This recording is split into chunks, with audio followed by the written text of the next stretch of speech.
Bring the family to Angler's Restaurant, where Maine classics like fried clams, haddock, and lobster are served with a smile. Join us for lunch or dinner, or order ahead to go. See our full menu at anglersseafoodrestaurant.com, your hometown seafood spot.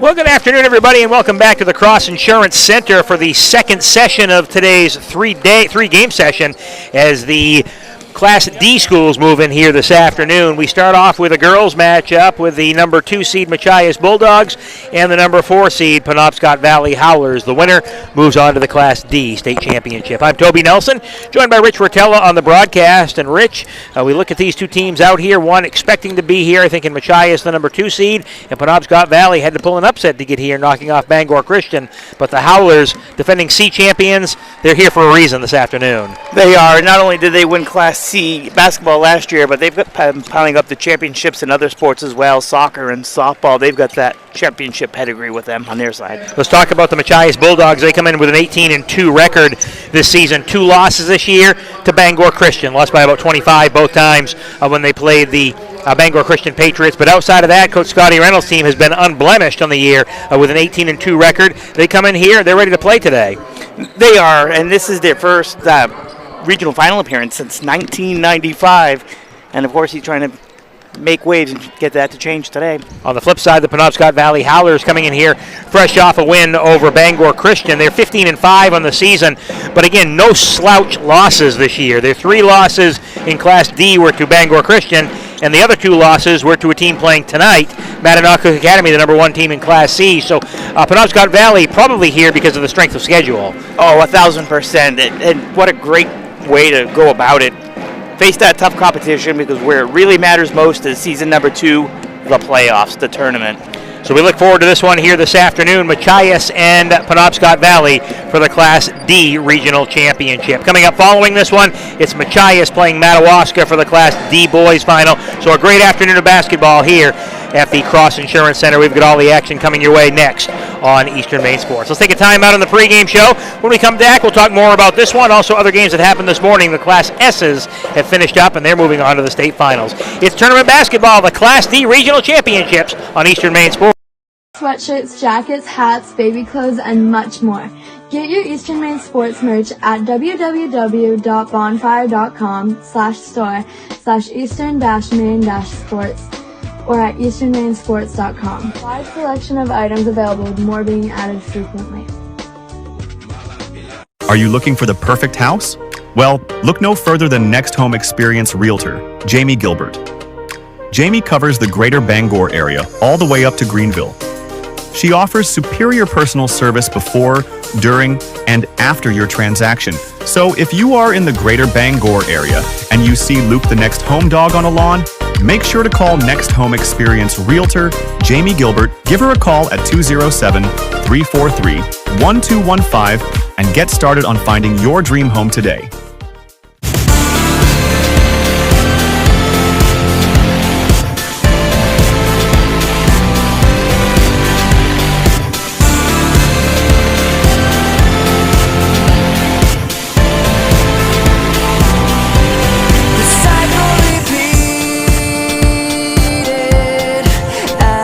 Explosions broke in the sky.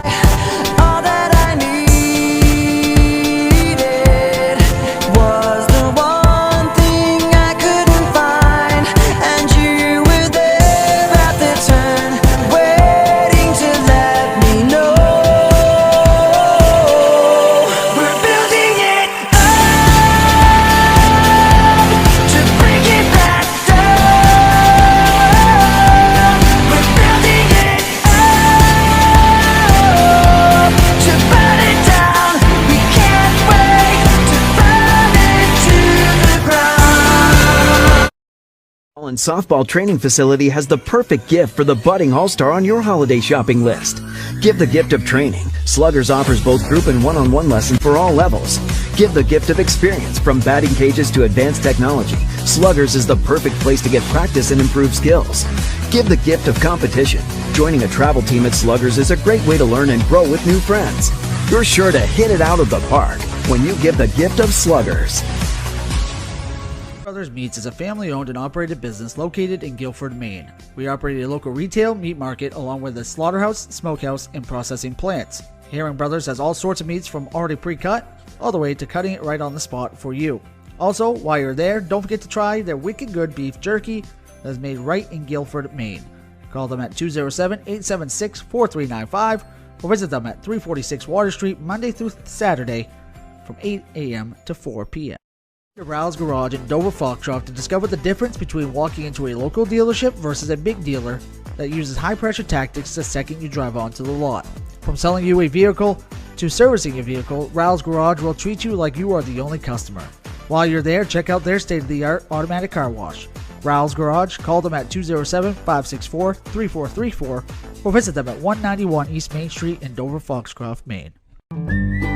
Get ideas and inspiration before your next building project even begins at Hammond Lumber Company. Create your vision when you explore Hammond's extensive in-store showroom displays, showcasing innovative trends from industry-leading suppliers and designers. Your Hammond sales rep will help you find the look you like, and Hammond's design team will help you make it your own. And Hammond delivers from 22 locations across Maine and New Hampshire. For your next building project, find your vision at Hammond Lumber Company. Get hydrated and energized and feel fantastic at Pine State Nutrition. Whether you're an athlete, a workaholic, or a parent on the go, we have something for everyone. Get your tea or shake filled with healthy energy, hydration, immunity, protein, and so much more. Healthy starts here at Pine State Nutrition on Broadway in Bangor. Bring the family to Angler's Restaurant, where Maine classics like fried clams, haddock, and lobster are served with a smile. Join us for lunch or dinner, or order ahead to go. See our full menu at anglersseafoodrestaurant.com, your hometown seafood spot. Black Bear Crane is a family-owned and operated crane and rigging service provider located in Herman, covering the state of Maine with cranes from 27 to 240 tons. From roof trusses, HVAC units, steel and precast erection to modular home and communications equipment. Call 977-BEAR today.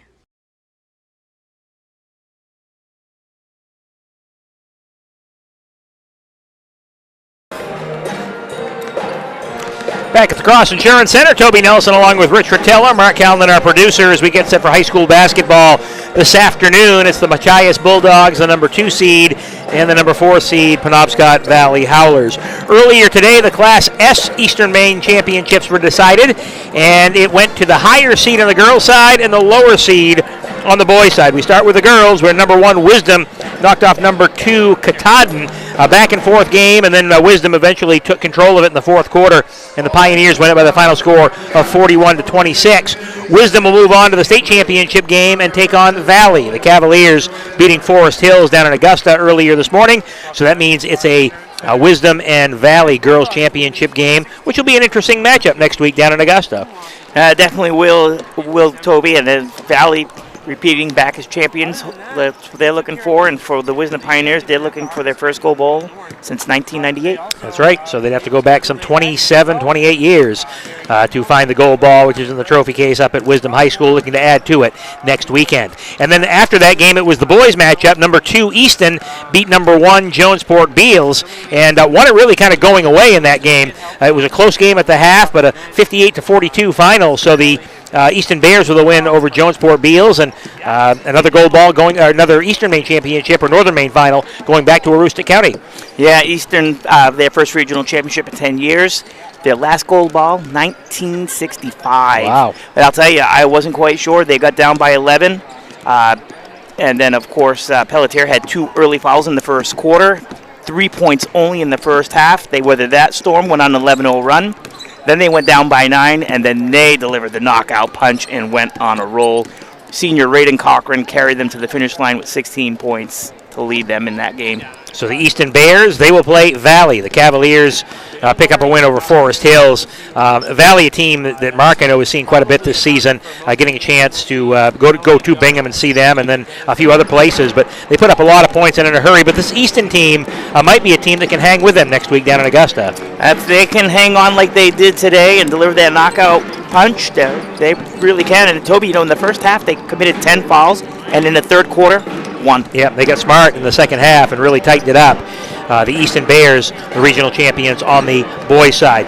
After this game, it is Machias and Madawaska for the D Boys Championship. And tonight, 2 more games for you. 7 o'clock, it's number 1 Madanauca. This is girls Class C. Madanauca, the number 1 seed. The number 3 seed, Foxcroft Academy. That'll be followed up by the number 1 seed, Caribou Boys, taking on number 3, Fort Kent Boys. I think tonight's session ought to be dynamite as well. Yeah, I'm expecting a full house for tonight's session, Toby. 2 fantastic matchups involving 4 of the very best in Class C North basketball. We'll have live coverage of all of them here on Eastern Maine Sports, including the Class D game later on this afternoon. So all kinds of high school basketball coming your way over the next couple of hours. It's free of charge on YouTube and on X, and you can have a chance to listen to live coverage from the Cross Insurance Center. We'll award our player of the game here in this post-game show. Our player of the game this time around is going to be Hometown Nutrition. So Hometown Nutrition will be our player of the game sponsor. We'll award that in the post-game show following this contest. We'll take one final time out in the pre-game show of this one. When we come back, we'll meet the participants and tip it off on our afternoon session of high school basketball. Number 2, Machias. Number 4, Penobscot Valley for the girls' Eastern Maine D Championship. Comes your way next on Eastern Maine Sports. Brothers Meats is a family-owned and operated business located in Guilford, Maine. We operate a local retail meat market along with a slaughterhouse, smokehouse, and processing plants. Herring Brothers has all sorts of meats from already pre-cut all the way to cutting it right on the spot for you. Also, while you're there, don't forget to try their wicked good beef jerky that is made right in Guilford, Maine. Call them at 207-876-4395 or visit them at 346 Water Street Monday through Saturday from 8 a.m. to 4 p.m. Are you looking for the perfect house? Well, look no further than Next Home Experience Realtor, Jamie Gilbert. Jamie covers the greater Bangor area all the way up to Greenville. She offers superior personal service before, during, and after your transaction. So if you are in the greater Bangor area and you see Luke the next home dog on a lawn, make sure to call Next Home Experience Realtor, Jamie Gilbert. Give her a call at 207-343-1215 and get started on finding your dream home today.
Rouse Garage in Dover Foxcroft to discover the difference between walking into a local dealership versus a big dealer that uses high-pressure tactics the second you drive onto the lot.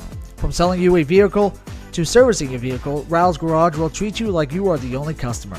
While you're there, check out their state-of-the-art automatic car wash. Rouse Garage, call them at 207-564-3434 or visit them at 191 East Main Street in Dover Foxcroft, Maine. Back at the Cross Insurance Center here in Bangor, Toby Nelson along with Rich Rotella as we get set for the Class D Girls Northern Maine Championship game, the Penobscot Valley Howlers and the Machias Bulldogs. Just a moment, we'll get the participants in this one. Rich Ezzy is our public address announcer for this game today, so we'll hear from him in just a moment. Penobscot Valley 15-5 on the season, 5 losses. It combined 2 teams, Bangor Christian, who they already avenged after getting a win in the semifinals, and the other 2 losses to Madanauca. And the 2 losses from Machias, to Bangor Christian. So the Patriots really were able to figure out some things during the regular season against both these clubs. But looking forward to a good matchup here today, Rich. It really should be a good matchup. These two teams should match up quite well today, Toby. Let's send it over to the table. Again, Rich Ezzy with the participants in this contest as the Penobscot Valley Howlers take on the Machias Bulldogs.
Starting lineups and a rendition of the national anthem with a baritone. You don't often hear that, Rich. That was very, very well done. No, not at all. And the anthems have been great this week, Toby. We had 2 live singers and now a baritone. We've had singers, we've had the band playing, had a baritone, so it's been a really good week of national anthem play here at the Cross Center. Penobscot Valley, the traveling green uniforms with the white and black trim.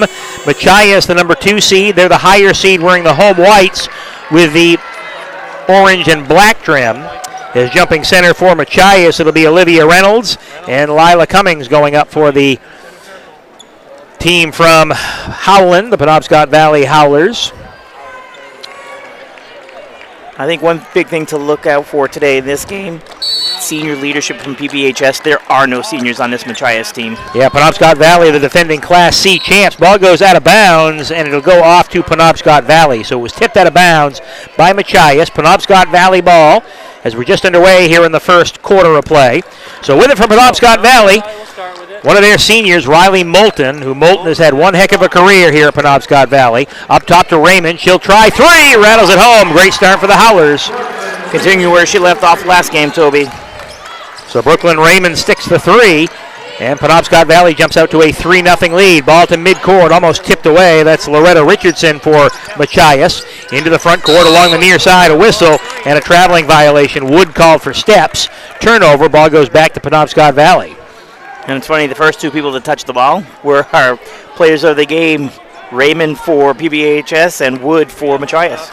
Penobscot Valley with Riley Moulton into the front court. As Moulton works right side, she's going to go right to the glass. Shot blocked away, picked up by Machias. Bulldogs with Olivia Reynolds. Up ahead of the pack, Felicity Kelly, and Kelly off to Wood. Wood takes it down in the corner, dumps it down low. Good catch, ball hit off the bottom of the backboard and taken away by Penobscot Valley. Stolen back out at near midcourt for Machias. Justina Smith off on the near side. 3-point shot around and off, no good for Richardson. Rebound pulled down by Cummings of Penobscot Valley. She's into the front court. Cummings off to Moulton. Moulton steps through left to right, weaves through traffic, lays it up and in.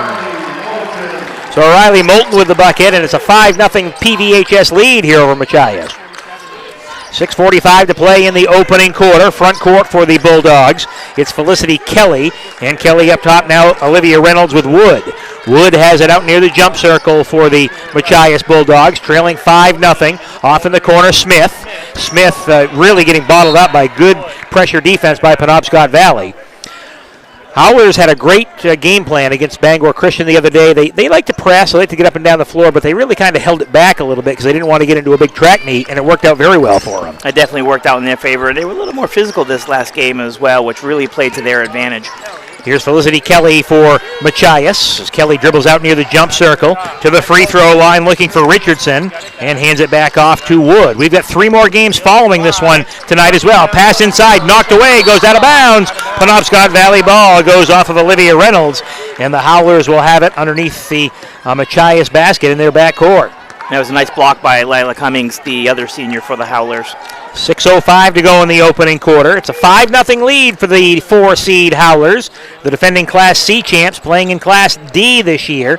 Dump pass inside, it's Cummings. Cummings turns, goes to the glass, lays it up and in. So Cummings puts it off the window and in, and a 7-0 lead here for the Howlers. They're firing on all cylinders right now, and Coach Reynolds is going to need some offense. Smith in the front court for Machias. Picks up the dribble, now throws it back along the near side to Felicity Kelly. Kelly with a bounce pass back in the corner, Smith. Smith on the dribble drive, passes inside, knocked away and stolen, and picked up by the Howlers. Cummings with Farley, and up into the front court it goes to Raymond. Raymond, Farley off to Moulton along the left side behind the 3-point line, thinks better of it and pulls it back up top. This is Riley Moulton, one of the star players for Penobscot Valley. She's had a great career. As Moulton along the near side, dumps it down low. Good spin move by Cummings, off the glass and in. Couldn't ask for a better start for Penobscot Valley. And Coach Scotty Reynolds has seen enough. He takes a timeout with his team trailing 9-0. Great start for the Howlers. Yeah, a quick 9-0 run to start the game. Good timeout for Coach Reynolds. Leah Libby's going to check into the game for the Lady Bulldogs. Want to thank our sponsors of Tourney 2026 on Eastern Maine Sports: Rowell's Garage, Herring Brothers, the Maine Highlands Federal Credit Union, Governor's Restaurant, Anglers Restaurant, Sports Arena, Sluggers, Starboard Company Events, Gordon Contracting, Jamie Gilbert, Next Home Experience Realtor, Newport Glass, the Hammond Lumber Company, Black Bear Crane, Roundy's Paving, Pine State Nutrition, Hometown Nutrition, Durigo Nutrition, and Varney Chevrolet, providing all this coverage live and free for you on YouTube and X as we bring you live coverage of Tourney 2026 on Eastern Maine Sports. We've got all the championship games here in Bangor over the next several hours. Out of the timeout, into the front court, it goes to Leah Libby, who just checked in, passes down low, a catch off the glass and in as it got tipped to Loretta Richardson, and Richardson puts it off the window and in. Machias on the scoreboard. Good use of a timeout by Coach Reynolds to draw up that play. Here's Riley Moulton front court for the Howlers as Machias right now sagging inside the three-point line as far as their defense goes. Moulton gets it back for the Penobscot Valley, drives right side, leaves it off. Farley from 18 feet away, shot no good. Rebound taken off by Felicity Kelly. Kelly gives it off as Wood now along the near side. It's tipped, saved in by Raymond, goes into the back court where the Bulldogs will chase it down. With 4:20 to play in the opening quarter. Down the lane, it's Wood. Lost possession, picked up by Penobscot Valley as Farley has it. So helter-skelter play right now between these two clubs. Penobscot Valley leading it 9-2. You see that on your screen right now on YouTube. Here's Moulton. Moulton drives baseline right side. Penobscot Valley going left to right in this first half of play. Shooting at the end near Buck Street of Bangor, if you know how the cross center is situated. Wood tries to throw it down low and throws it over the top of Richardson, out of bounds, turns it over, and it goes back to Penobscot Valley. Abby Farley, very aggressive defensively so far for the Lady Howlers with 2 quick steals. Riley Moulton for Penobscot Valley. Walks it to front court. At the head of the defense is Loretta Richardson. Off to Raymond for 3. Swish. 2 for 2 from three-point land, Toby. 6 points in the first quarter for Raymond. It's a 12-2 lead. She was the player of the game last game. Quickly down court, it goes to Reynolds. Puts the shot up, can't get it to go.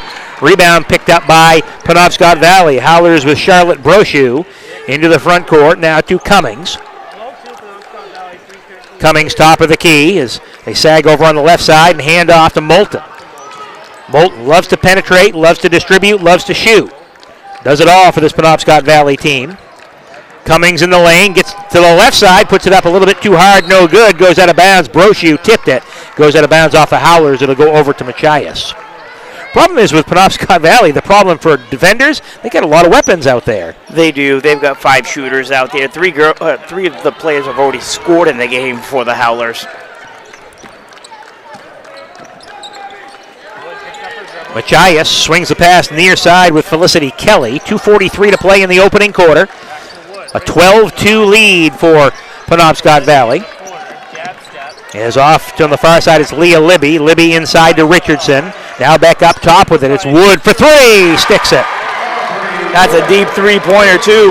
And she's playing on a bum ankle, is what I learned from Coach Reynolds in our interview at the end of last game. Yeah, she's got a wrap on her left ankle, so doesn't seem to be hobbling, but I'm sure it does slow her up a bit. She injured it the day before the semifinal game, he told me. Pass goes down inside. Great ball movement up off the glass. It goes. That's Brooklyn Raymond. So a recipient of a pass from Riley Moulton as they worked it around the perimeter. Raymond cutting to the hoop, lays it off the glass and in. 14-5 as Wood tries another 3. That comes up short. Long rebound taken out by Moulton. Moulton turns, has some numbers up the court as she takes it down the left side. Kicks it off into the corner. Now up top with it, Cummings. Back to Raymond. Raymond one-on-one with the defender, gets a screen, works left side as Raymond floats it up. Shot comes up short. Rebound taken down by Brochu. She puts it up, no good. Cummings comes down with it. She's fouled. So 3 opportunities there for the Howlers and a foul on Machias. And right now, PBHS is winning the rebounding battle 6-1. Leah Libby called for the foul. That's her first. McKenna Ireland coming in for Penobscot Valley. She's just an 8th grader, so she had a great semifinal against Bangor Christian. She's played well during this tournament. She really has. She's an electric player. Raymond for 3, comes up short, and the rebound taken off by the Bulldogs along the baseline. Turning, coming up court, Aubrey Wood. Wood breaks the time stripe along the left side. She's guarded by Ireland. Swings it cross court. Libby's got it now back in the corner for the Bulldogs to Kelly. Kelly with Libby. Now to Wood with 1:11 to go here in the quarter. Three-point try, corner in front of us. Ball missed, shot missed. Rebound taken down by Moulton. She fell down but maintained her dribble, and now she picks up and runs with it. Moulton going right to the glass, lays it up, can't get the friendly roll, and the rebound pulled off by Machias. Just a little bit too fast that time. A lot of spin on that ball. Here's Wood. Tries to pass it towards the corner. Ball knocked away and taken back by Penobscot Valley. Up court, it's Raymond. Raymond off on the far side, Moulton, and Raymond playing pass. Coach Nate Case up off the bench, shouting out some instruction to his team. Cummings spins in the lane, goes up with a left hand, puts it off the glass and in. So Lila Cummings with 6 first quarter points. And another assist from Riley Moulton. She's up to 5 in this first quarter, Toby. 16-5, excuse me. And the ball knocked away and stolen, taken out by Penobscot Valley with 15. Thumbs are up for Coach Nate Case, probably means one shot. As he gives it over to Riley Moulton with 7. Moulton, Ireland, now back up top it goes to Raymond. Raymond with 3, doesn't see the time, steps back, 3 on the way is good, it's a buzzer. Riley Moulton sticks to 3, and the first quarter ends in a big way for the Penobscot Valley Howlers. After 1, it's Penobscot Valley 19, Machias 5. We'll take a timeout. Come back with second quarter action after this. Get ideas and inspiration before your next building project even begins at Hammond Lumber Company. Create your vision when you explore Hammond's extensive in-store showroom displays, showcasing innovative trends from industry-leading suppliers and designers. Your Hammond sales rep will help you find the look you like, and Hammond's design team will help you make it your own. And Hammond delivers from 22 locations across Maine and New Hampshire. For your next building project, find your vision at Hammond Lumber Company.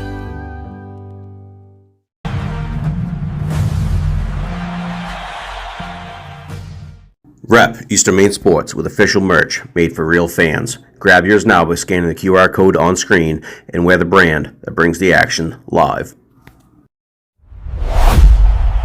Eastern Maine Sports.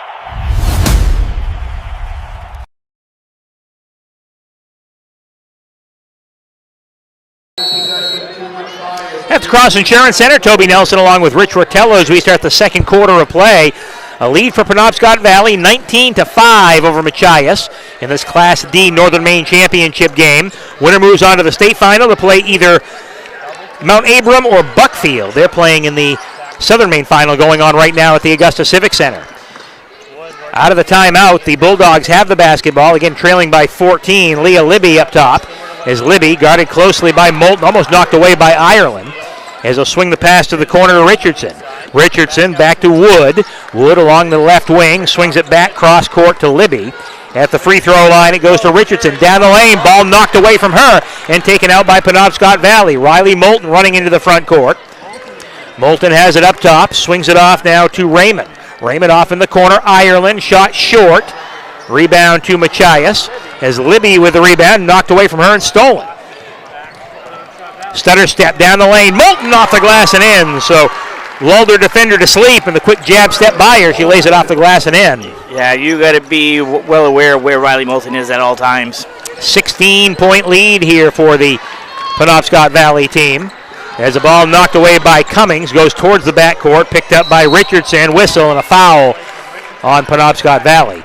So it goes on the Howlers. Penobscot Valley, again, the Class C state champions last year, beat Halldale in the final. They beat Mattanoka Academy in the regional final last year, and the MA playing tonight in the Class C regional final against Foxcroft Academy, a 1 versus 3 seed. We'll have that one for you in Eastern Maine Sports at 7. As a pass down the lane, shot blocked, but a foul is reaching in. Lila Cummings, she'll get called for the foul. That'll send the Bulldogs to the free throw line for a couple as Felicity Kelly will go shoot 2. Those will be the first free throws of the game for either team, Toby. Fast-moving first quarter, both teams getting up and down the court. Kelly at the free throw line to attempt the shots. The first one for her off the back rim, no good. 6:38 to play in the first half. Second shot, that one's good. 1 of 2 at the free throw line. Makes it 21-6 in favor of 21-7, excuse me, in favor of Penobscot Valley.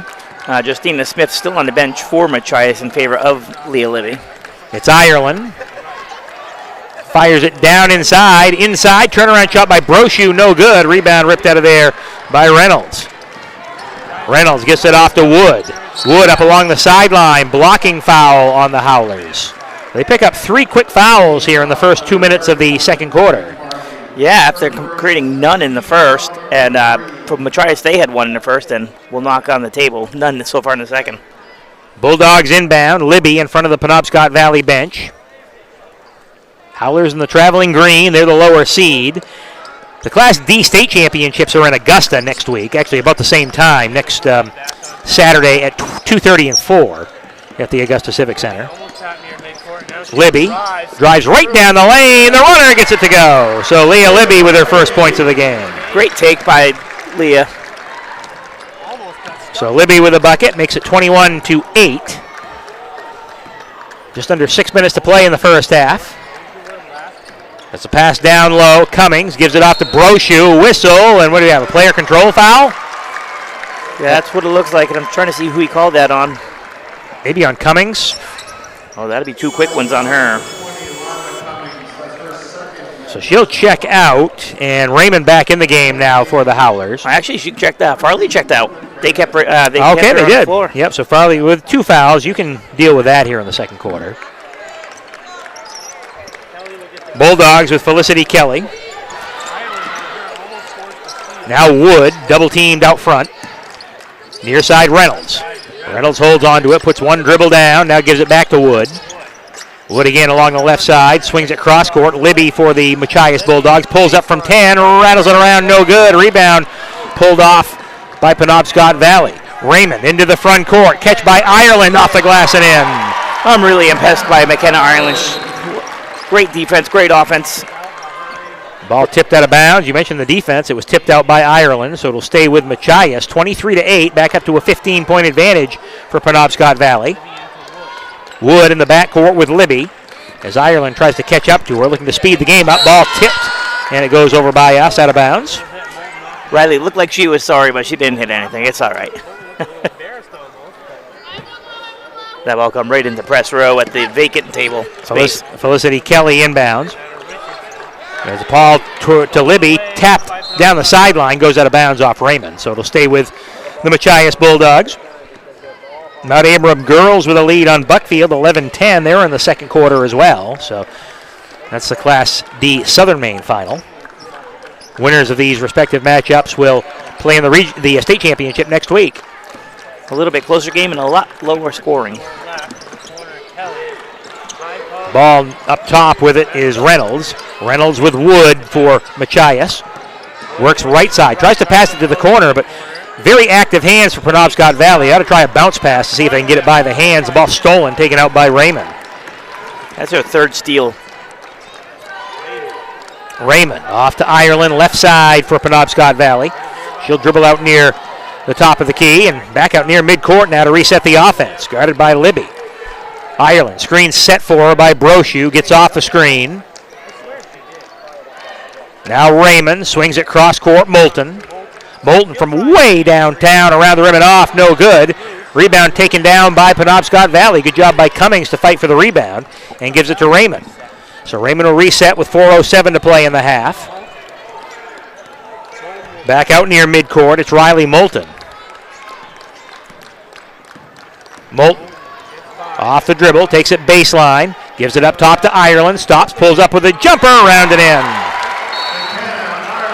Ireland with a bucket, timeout called by Machias. So the Bulldogs see themselves down by 13 points with 3:49 to play. And right now the Howlers doing a nice job running through their offense, getting good open looks. They really are, and they're involving everyone at this point. Raymond already has 8 points. Riley Moulton's up to 7, 4 from McKenna Ireland, and 6 from Lila Cummings.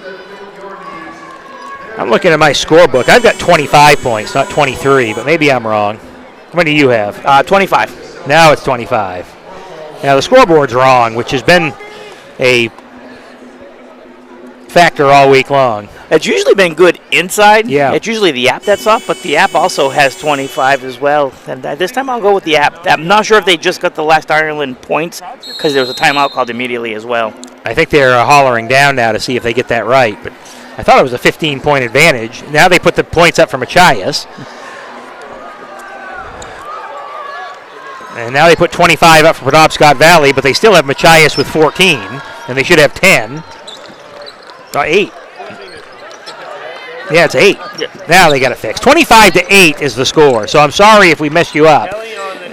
In the lane, the shot no good. That one missed by Felicity Kelly. A rebound up ahead of the pack to Ireland. Ireland got underneath the basket too far, and it goes out of bounds. So it's a 17-point lead for Penobscot Valley with 3:29 to play in the half. Ireland turned around to see if there was anyone behind her she could put it back to, and she made the smart decision of not giving a fast break. All it was a bunch of white shirts behind her. Yeah. And she was underneath the basket. Here's Leah Libby in the front court for Machias. Bulldogs with Aubrey Wood. Screen set. His driving is Wood. Wood picks up the dribble along the baseline. Inside to Reynolds. Reynolds tries to make some space, puts the shot up and in. She didn't have much room, but Reynolds was able to put it up and in. So Reynolds with the bucket, her first 2 points of the game. Makes it 25-10. 2:50 to go in the first half. Cummings off on the far side. Raymond for 3, off the mark, no good. And Ireland, they're going to call her for the push. That might be the 5th team foul, which means Bulldogs going to the free throw line.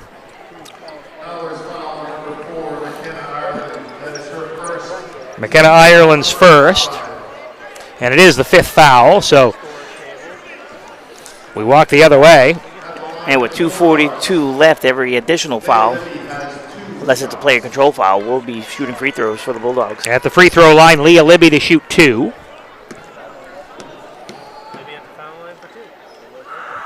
As the first shot on the way for Libby is good. I'll tell you, Toby, if Coach Reynolds had unlimited timeouts, the Bulldogs might have a lot more points. They've scored off of each They do a good job, coming out of the timeout. Just take one after every made basket. There we go. Second shot's good. So 2 of 2 at the free throw line for Libby. Makes it 25-12, so a little 4-0 spurt for Machias with 2:39 to play in the half. First game of the afternoon session, the Machias-Madawaska boys will play next. We'll have live coverage here on Eastern Maine Sports. I believe that's Logan Martin and Chris Lesnar that will bring you live coverage of that one. Pass goes inside. Cummings kicks it out. Open. Raymond, another 3 around and out. That was halfway down, but an offensive rebound. Out to Moulton. She'll try 3 and answer back. No, but a rebound to Brochu. Will they get a third opportunity? Let's find out. Here's Raymond off to Moulton, and she'll pull it back to midcourt and reset the offense. So she backs up, hands it off to Raymond. Screen set for her out front. Farley did a nice job. Inside Brochu and traveled. So it's a turnover, and the ball goes back to Machias with 1:56 to play. So everyone knows the names Raymond and Moulton and Cummings for their offense, but their defense is just so spectacular. Yeah, during the season, the Penobscot Valley Howlers only given up 32 points a game, so you can win a lot of games giving up 32. And a lot of that was inflated because of the games against Bangor Christian and Mattanock. Pass near side for Machias with Justina Smith. Smith back to Wood, top of the key. Wood works right side with it, dribbles in, dump pass inside, Reynolds catches, puts a shot off the glass, can't get it to go. Weak side board pulled off by Cummings. Cummings into the front court for the Penobscot Valley Howlers with 1:25 to play in the first half. In the lane, turns, puts a shot up, no good, and Reynolds there for the rebound. Reynolds off to Wood. As Libby gives it back to Wood, right wing. Libby up top. Going against his defense, Penobscot Valley pretty relentless on the defensive attack. Richardson to Wood, way away from the hoop. Off down in front of us in the corner, it's Justina Smith. Smith picks up the dribble, gives it back to Wood. 50 seconds to go in the quarter. Whistle and a reach-in foul on the Howlers. That means going to the free throw line will be Machias, as Aubrey Wood going there for 2. And Riley Moulton picks up her first foul. No real serious foul trouble for the Howlers at this point. First shot for Wood is good.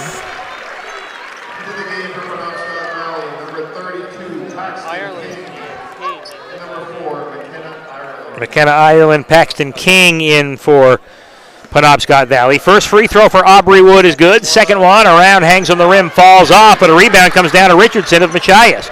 Gives it out to Wood, toes the line for three, off the front rim, no good. Rebound shot blocked as it goes out of bounds. And I think after that little stare down, Coach Case is going to call a timeout. So Aubrey Wood missed the second free throw, got the rebound, missed a three, ball was blocked. Brooklyn Raymond blocked the shot, and it goes out of bounds. So it'll be Machias ball with 42 seconds to work with in the half, and I think Coach Case is telling his team, hey, just get the basketball so we can get into the half with no worse than a 12-point lead. Yeah, really settled the girls down after what just happened right here in front of us, and just like you said, 42 seconds. Worst is going with 12, if not up by 14 or 15.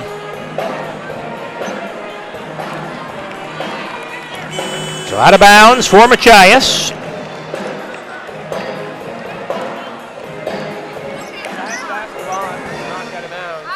Justina Smith to inbound with 42 seconds to play in the first half.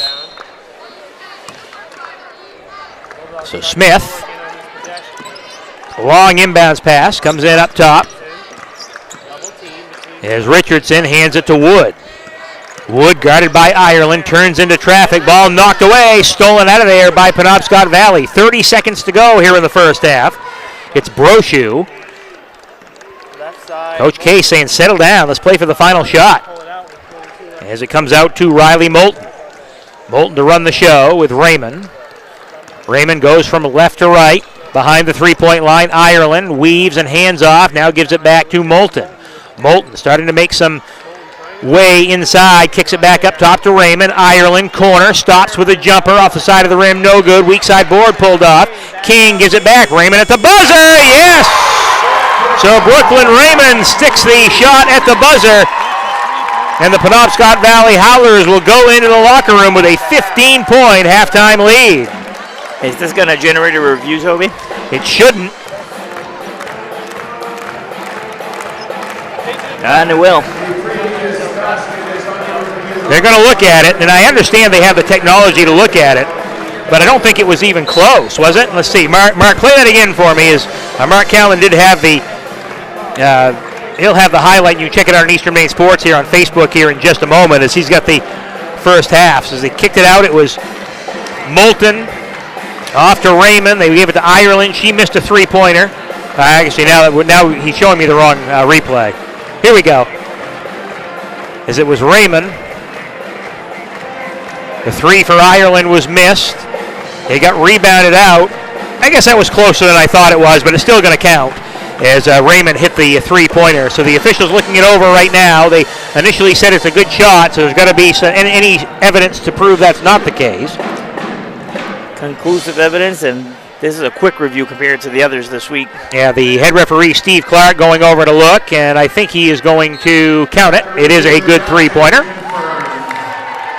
So after a few seconds, they look at it, and it is a good shot. Three-pointer counts for Brooklyn Raymond. She has 11 points in the first half, and we go to the locker room. A 15-point Penobscot Valley lead. They built the lead early and often there in that first half. The Penobscot Valley Howlers did. They really did, and Brooklyn Raymond and Riley Moulton were teaming up for a bunch of that. Lila Cummings, just the assists and the rebounds and the steals. The Howlers are all over this court. Penobscot Valley with a lead at the half. How about we take a timeout when we come back? Halftime report after this. Score at the half. Penobscot Valley 28. Machias 13. We'll take a timeout, come back after this on Eastern Maine Sports. Sweatshirts, jackets, hats, baby clothes, and much more. Get your Eastern Maine Sports merch at www.bonfire.com/store/Eastern-Maine-Sports or at easternmainsports.com. Wide selection of items available with more being added frequently. Are you looking for the perfect house? Well, look no further than Next Home Experience Realtor, Jamie Gilbert. Jamie covers the greater Bangor area all the way up to Greenville. She offers superior personal service before, during, and after your transaction. So if you are in the greater Bangor area and you see Luke the next home dog on a lawn, make sure to call Next Home Experience Realtor Jamie Gilbert. Give her a call at 207-343-1215 and get started on finding your dream home today.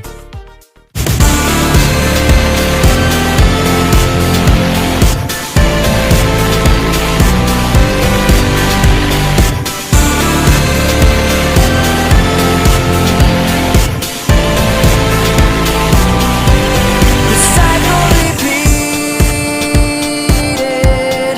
as explosions broke in the sky. All that I needed was the one thing I couldn't find, and you were there at the turn, waiting to let me know. We're building it up to break it back down. We're building it up to burn it down. We can't wait to burn it to the ground. And Softball Training Facility has the perfect gift for the budding all-star on your holiday shopping list. Give the gift of training. Sluggers offers both group and one-on-one lessons for all levels.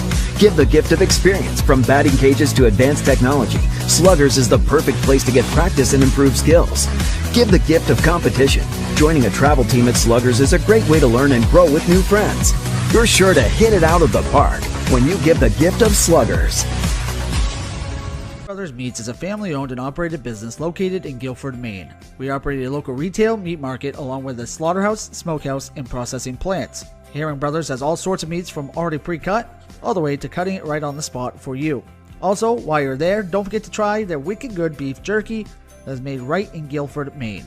Call them at 207-876-4395 or visit them at 346 Water Street Monday through Saturday from 8 a.m. to 4 p.m.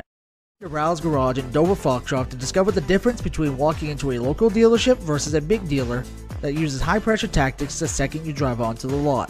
From selling you a vehicle to servicing your vehicle, Rouse Garage will treat you like you are the only customer. While you're there, check out their state-of-the-art automatic car wash. Rouse Garage, call them at 207-564-3434 or visit them at 191 East Main Street in Dover Foxcroft, Maine. Get ideas and inspiration before your next building project even begins at Hammond Lumber Company. Create your vision when you explore Hammond's extensive in-store showroom displays, showcasing innovative trends from industry-leading suppliers and designers. Your Hammond sales rep will help you find the look you like, and Hammond's design team will help you make it your own. And Hammond delivers from 22 locations across Maine and New Hampshire. For your next building project, find your vision at Hammond Lumber Company. Get hydrated and energized and feel fantastic at Pine State Nutrition. Whether you're an athlete, a workaholic, or a parent on the go, we have something for everyone. Get your tea or shake filled with healthy energy, hydration, immunity, protein, and so much more. Healthy starts here at Pine State Nutrition on Broadway in Bangor. Bring the family to Angler's Restaurant, where Maine classics like fried clams, haddock, and lobster are served with a smile. Join us for lunch or dinner, or order ahead to go. See our full menu at anglersseafoodrestaurant.com, your hometown seafood spot. Black Bear Crane is a family-owned and operated crane and rigging service provider located in Herman, covering the state of Maine with cranes from 27 to 240 tons. From roof trusses, HVAC units, steel and precast erection to modular home and communications equipment. Call 977-BEAR today.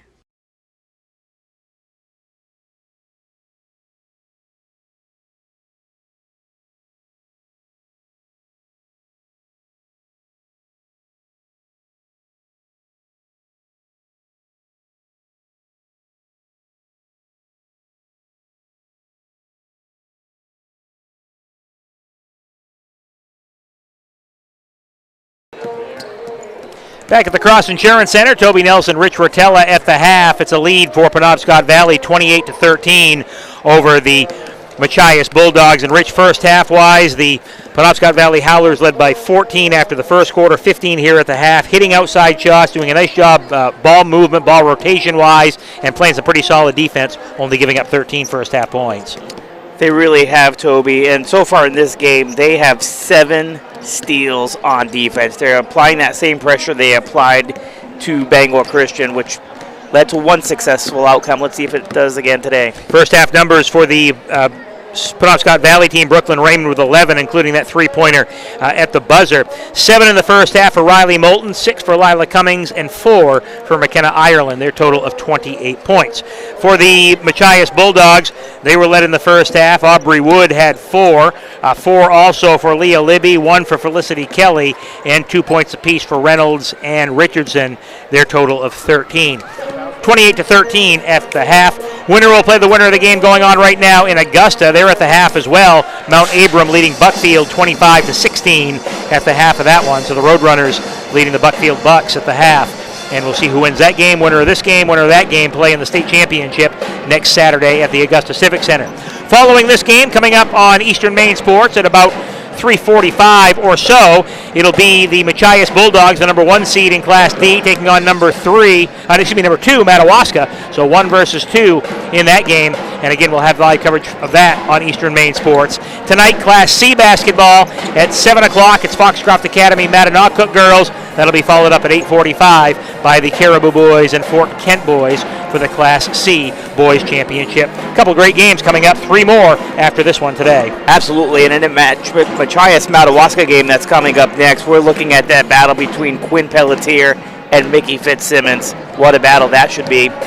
Should be a good game coming up here on Eastern Maine Sports. Score at the half, Penobscot Valley 28, Machias 13. We'll take a final timeout, come back with your second half after this on Eastern Maine Sports.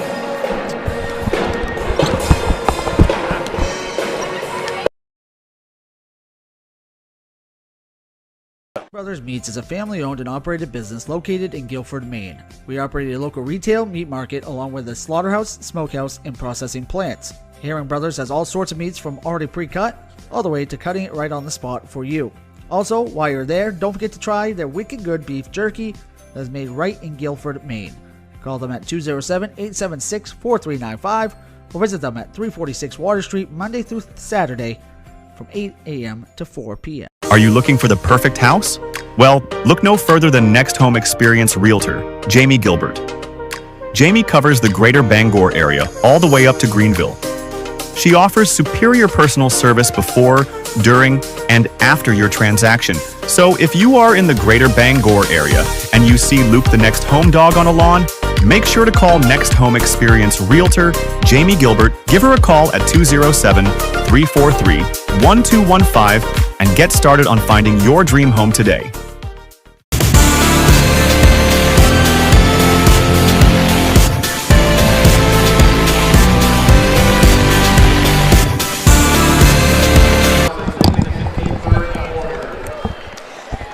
We get ready to start the second half here from the Cross Insurance Center. It'll be Penobscot Valley ball to come out. Toby Nelson, Rich Rotella with you from the Cross Center.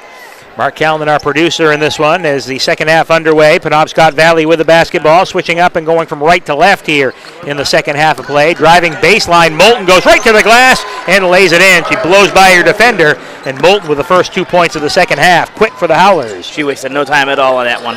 Wood into the front court as Machias throws the ball away, looking up along the sideline to Felicity Kelly, and it's knocked out of bounds, so it'll go back to Penobscot Valley. Howlers up by 17 now. I believe that is their biggest lead of the game. On to the near side, Riley Moulton. Screen set for her, and she didn't use it. Didn't need to use it. Off to Raymond. Raymond for 3, off the back rim, no good. Reynolds there for the board for Machias. Off to Wood. Wood goes down court as she tries to throw it up to Richardson. Falls into the hands that time of Felicity Kelly. Shot short, and the rebound off to the Howlers. Down the middle of the court, Lila Cummings. Cummings off on the near side. Raymond guarded out front closely by Aubrey Wood. Now they pull it back up top. Moulton's got it for the Howlers. Penobscot Valley 15-5 coming into this one, but their losses all came to number 1 seeds during the year as the ball is thrown away. Well, as a matter of fact, there are 7 losses combined between these two teams. They were all to number 1 seeds because they were 5 to Bangor Christian and 2 to Mattanock. And could you imagine that, Toby? They still only gave up 32 points a game playing those two teams with some crazy offense. We got maybe a Band-Aid that fell off from someone. Glad he saw it so no one slipped on it. Yeah. I'm not quite sure I would have picked it up with my bare hands. No, probably not. So the inbounds pass for Machias with 6:44 to go in the third quarter. And a 17-point ball game. Wood out front fouled by Riley Moulton. Moulton called for the blocking foul. A little too aggressive on that one, but she does play a tremendous defense, and she's always tasked with guarding the other team's most prolific scorer. Coming in along the sideline, Wood passes up court to Richardson. Richardson right side for Machias. Into the front court, gives it back to Wood. Drives right baseline, going right to the glass, lays it up too hard. Rebound comes down to Farley. Farley dribbling it up court for Penobscot Valley. Looks to Moulton on the near side. Moulton uses a screen to the free throw line, hands it back off to Raymond. Raymond works from right to left, now backs it up to the midcourt stripe. Moulton had to look to see where she was there. They're very comfortable backing up and restarting. Here's Raymond for 3 off the back rim, can't get it to go. Out to the corner, chasing the rebound out is Machias, Justina Smith. Quickly into the front court, Kelly. Kelly takes it into the corner for Machias. She goes down court. On the baseline now, Smith. And up top with it, Richardson. Richardson drives the lane, puts it up off the glass and in.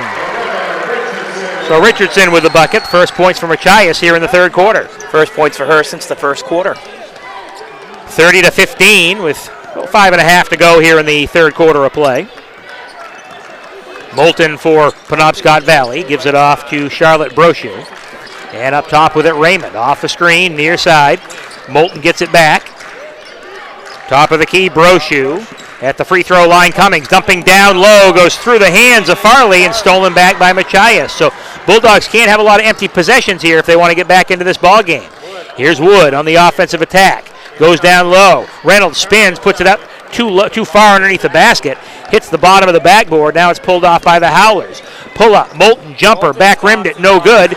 Rebound off to Richardson. We run the other way with Machias. It's off a foot as Wood has to go into the backcourt and pick it up. So Wood,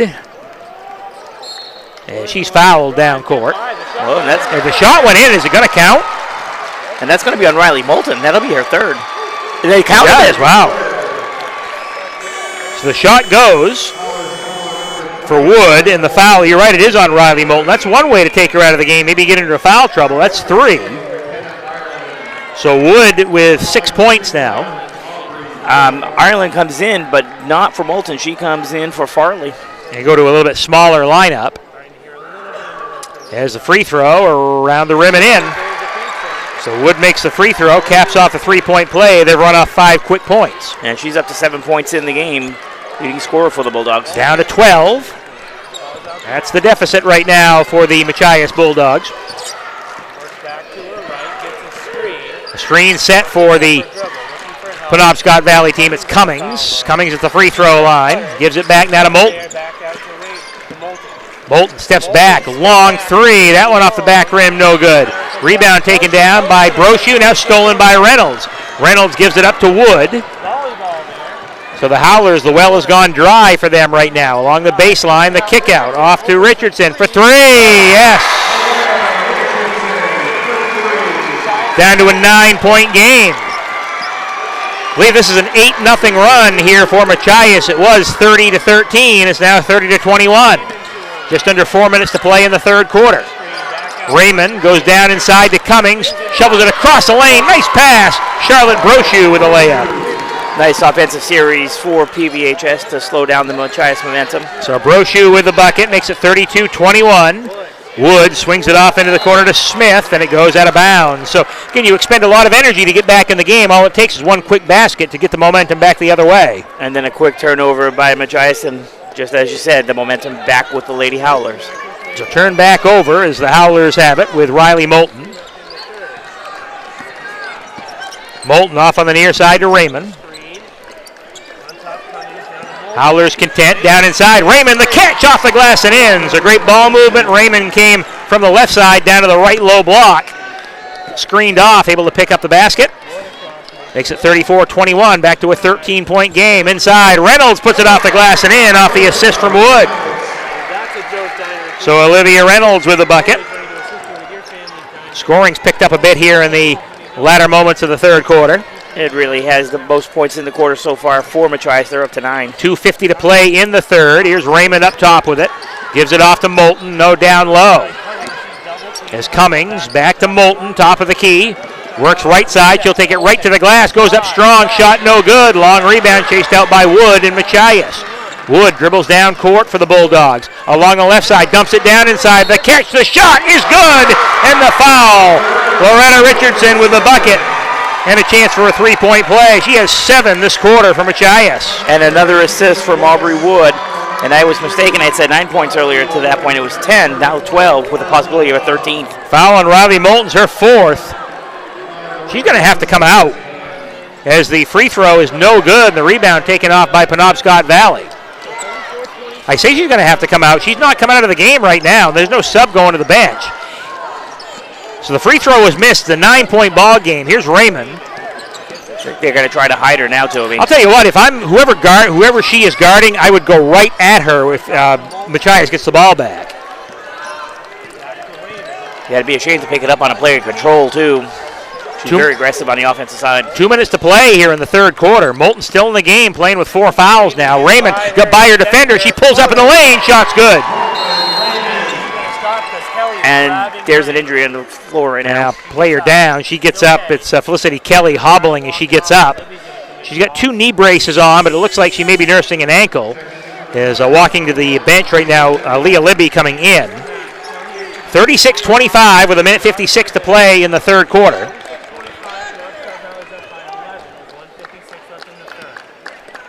Bulldogs inbound. Howlers showing full court pressure is in the backcourt. McKenna Ireland, that's Smith for Machias. Now with Wood. And Wood's pass knocked away by Ireland. Ireland with a steal. She works right side, goes to the glass. Shot is blocked by Kelly, but a foul. Foul on Leah Libby. And that'll send McKenna Ireland to the free throw line for 2.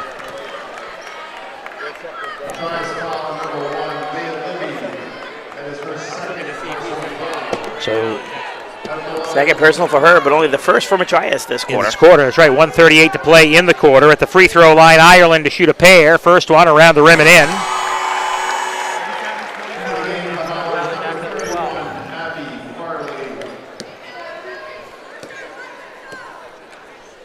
One more on the way here for Ireland. And the second one around the rim and in. And now Moulton's out of the game, Toby. Now, smart move to get her out right now. And I'd keep her out for a couple minutes in the fourth quarter if they can maintain the lead. This is Wood. Gives it off to Smith because she's picked up 3 fouls this quarter alone. Now reach-in foul out front on the Howlers. That's the 4th team foul. That goes on Ireland, her second.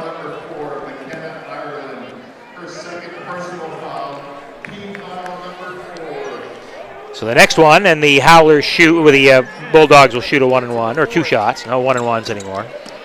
No fouls in the first quarter, but they've picked up 10 between the second and third. As Wood gives it off to Smith. Tries 3 off the back rim, no good. Rebound fought for, tied up. Yeah, possession arrow goes to Machias. Leah Libby was quick to jump in there. Not afraid to sacrifice her body for that tie-up. Justina Smith to inbound for the Bulldogs. Gets it into Wood. Wood down the lane. The runner's good. So Aubrey Wood with the bucket. 5 this quarter for her. 9 in the game. 38-27. Back to an 11-point game. So Machias has trailed by as many as 17 this quarter. They've got it to as close as 9. Here's Ireland. Throws it down inside to Cummings. Turns, puts it off the glass. Can't get it to go. Rebound, loose on the floor, gets tied up. Possession this time goes to Penobscot Valley. And we forget McKenna Ireland is only an 8th grader. Raymond inbounds on the baseline. Ireland gives it off in the corner. Raymond catches. The three-point shot is missed. Rebound to Libby in the corner. Ball goes out of bounds off Machias. So the Howlers maintain possession here with 46 seconds to play in the third. Play getting a little bit sloppy on both ends as this quarter winds down. Cummings for Penobscot Valley works it up top with 40 seconds to play in the quarter.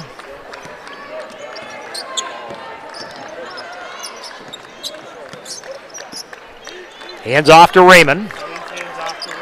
Raymond guarded closely out front by Loretta Richardson, works right side. Raymond gives it up now to Cummings. 22 seconds to go in the quarter, so time kind of ticking away in this third quarter of play. Ireland brings it back to the top of the key, thinks better of it, and pulls it back up top. 14 seconds. Now Cummings.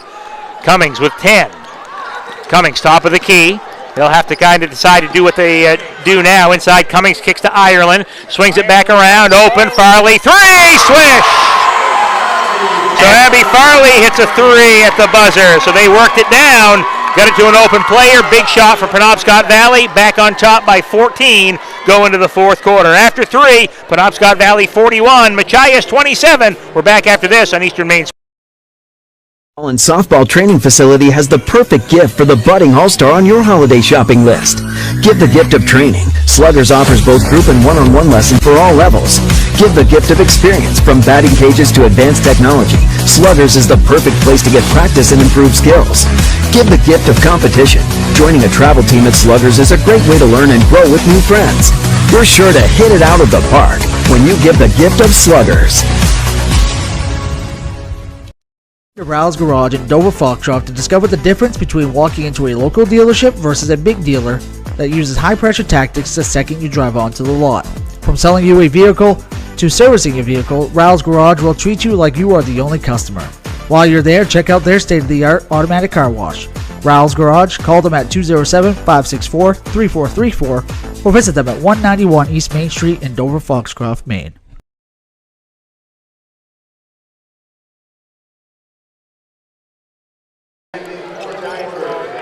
Well, Machias outscored Penobscot Valley 14-13 that quarter, but they trailed by 14 going to the fourth quarter. 41-27, a whistle out front, and a hand-checking foul goes against McKenna Ireland. That'll be her third, so an early foul as the fourth quarter gets underway here. Unlike a coach team by Nate Case to create so many fouls. Wood for Machias. Down low, ball knocked away, but it goes right to Felicity Kelly of the Bulldogs. Out to Wood for three, off the front rim, no good. Raymond with a rebound for Penobscot Valley. Raymond off into the front court now for the Howlers. Splits through the double team, Raymond does. She gets by a few defenders and a blocking foul as Libby comes up and she gets called for the block. That's going to be her third. Check on the score in Augusta. Mount Abram leading Buckfield in the third quarter by 9, 34-25. The winner of this game, winner of that game, play in the state final next weekend in Augusta. Actually, a week from now. Here's Raymond. Tries three off the back rim, no good. Rebound taken down by Cummings, and she traveled. I think that was actually by Charlotte Brochu. Brochu, should be 10, not 20.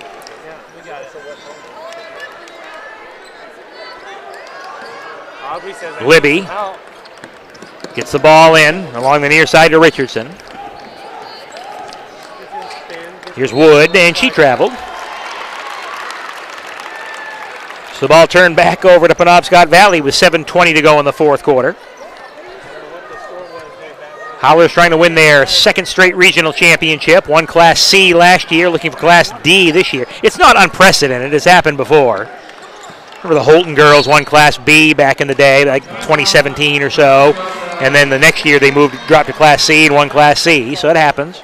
Caribou boys looking to do the same. Yep. They won Class B last year and looking to dominate in Class C. Timeout called by Penobscot Valley. Howlers will take it. We want to thank all of our fine sponsors bringing you tournament basketball here on Eastern Maine Sports. They include Rowell's Garage, Herring Brothers, the Maine Highlands Federal Credit Union, Governor's Restaurant, Angler's Restaurant, Sports Arena, Sluggers, Starboard Company Events, Gordon Contracting, Jamie Gilbert, Next Home Experience Realtor, Newport Glass, the Hammond Lumber Company, Black Bear Crane, Roundy's Paving, Pine State Hometown and Dirigo Nutrition, and Varney Chevrolet, all proud sponsors of tournament basketball here on Eastern Maine Sports. They help pay the bills. They help make this all free of charge to you on YouTube and X. And, of course, you can check out all the updates and highlights and videos and in-game action on Facebook as well with plenty of game stories. So we keep you covered throughout the high school basketball tournament. Thank you to all those wonderful sponsors.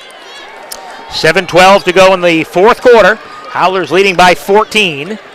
As with it out front is Ireland. Ireland has the ball tipped away as it goes out of bounds. Right in front of us, so the Howlers to inbound again with 7:03 to play.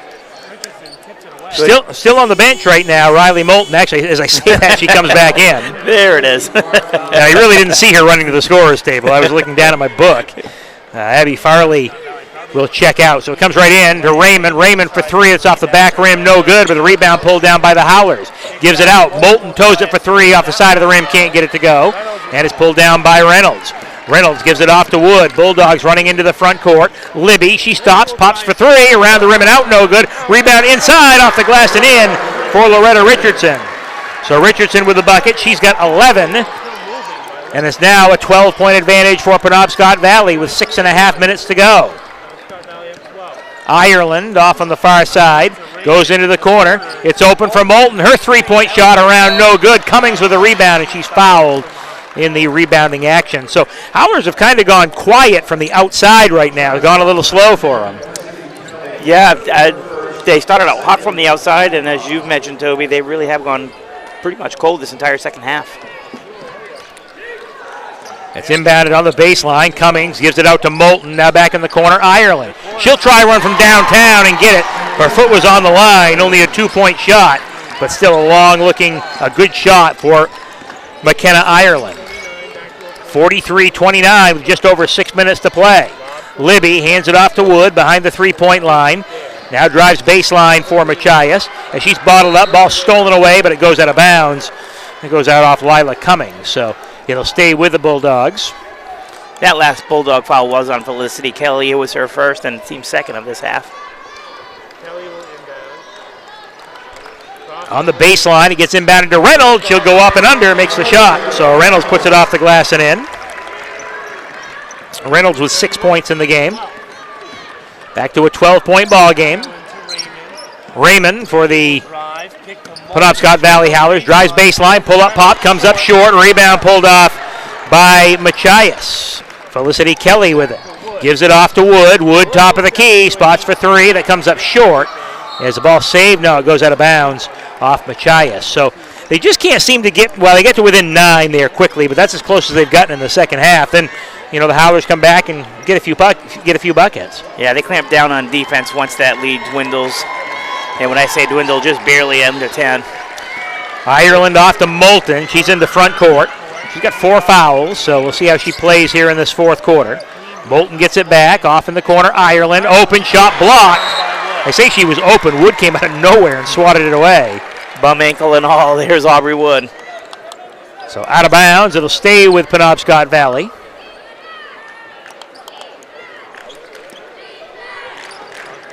Raymond up top. Moulton now back to Ireland. Penobscot Valley, first year in Class D, dropping down from Class C. Looking to win the regional championship. Ireland to Moulton around the perimeter. Back in the corner, Raymond. Raymond on the wing, out to Ireland. Ireland up top. Coming out, Cummings. Cummings drives the lane, kicks out. Goes to Moulton. And gives it into Raymond. Raymond goes up with it, had nothing. Has to dump it off inside, but right to Cummings, and she lays it in. Raymond wanted to take the shot. It was going to get blocked, and she was already in the air, just handed it off to Cummings, and she lays it in. Fantastic decision. puts that lead back up to 14 for the Howlers. Yeah, 45-31, driving the lane, shot no good. Rebound pulled off by Penobscot Valley as they'll go down court with Raymond. Raymond swings it off to Moulton. Moulton wants three, takes it, it's off the back rim, no good. And a foul in the backcourt on Charlotte Brochu. That's only her first.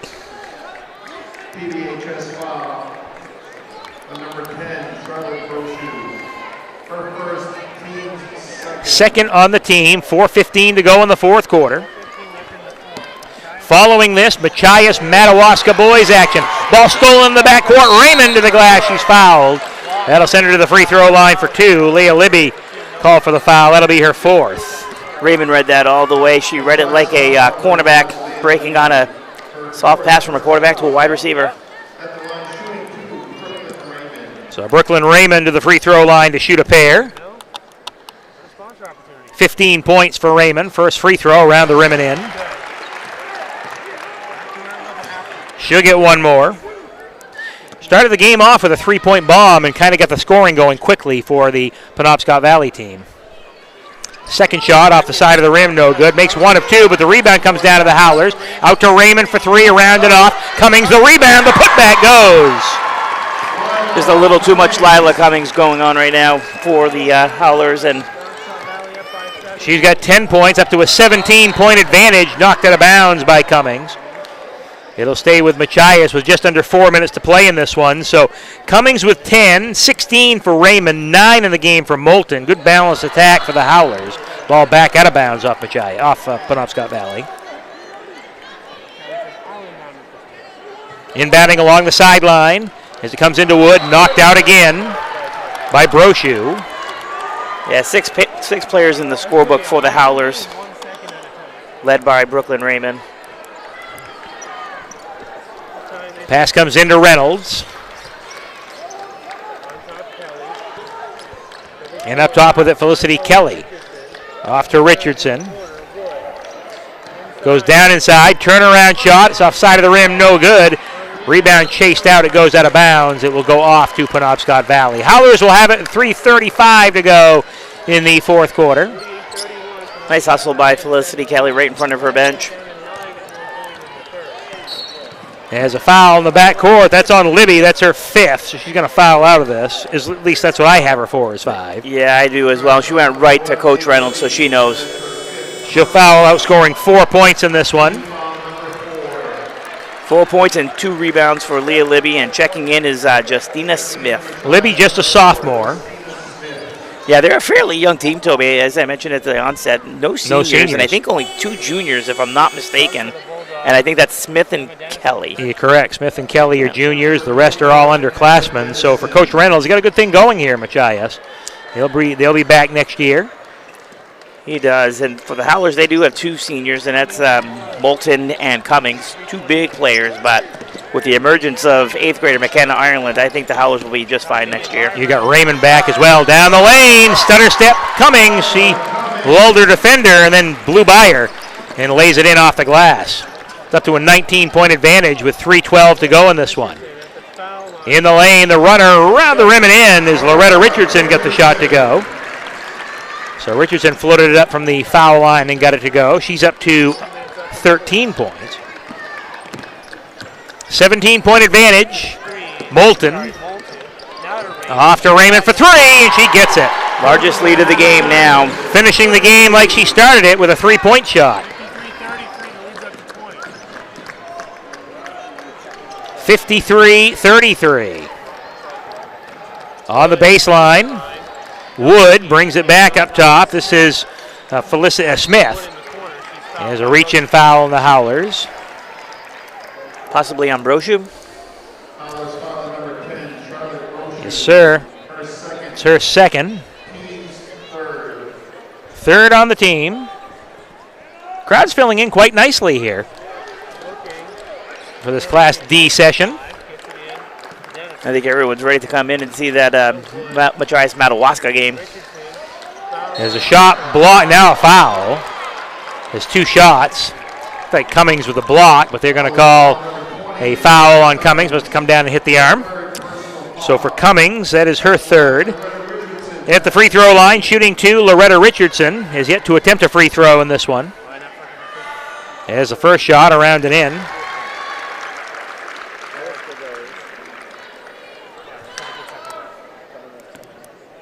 One more for Richardson. 2:23 to play in the fourth. Second shot is good.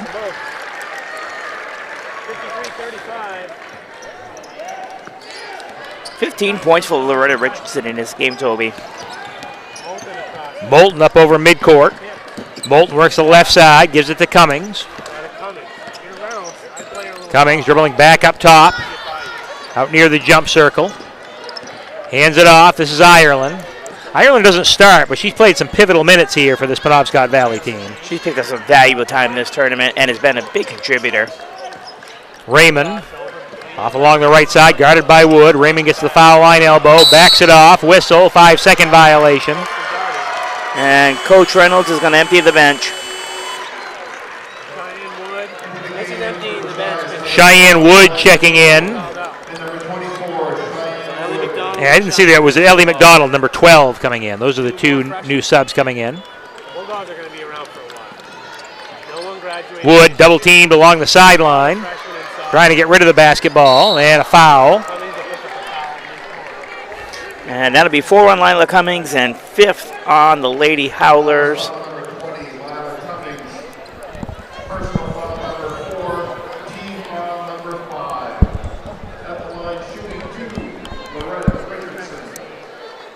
Loretta Richardson back to the free throw line. She was just 2 of 2. And she makes that one.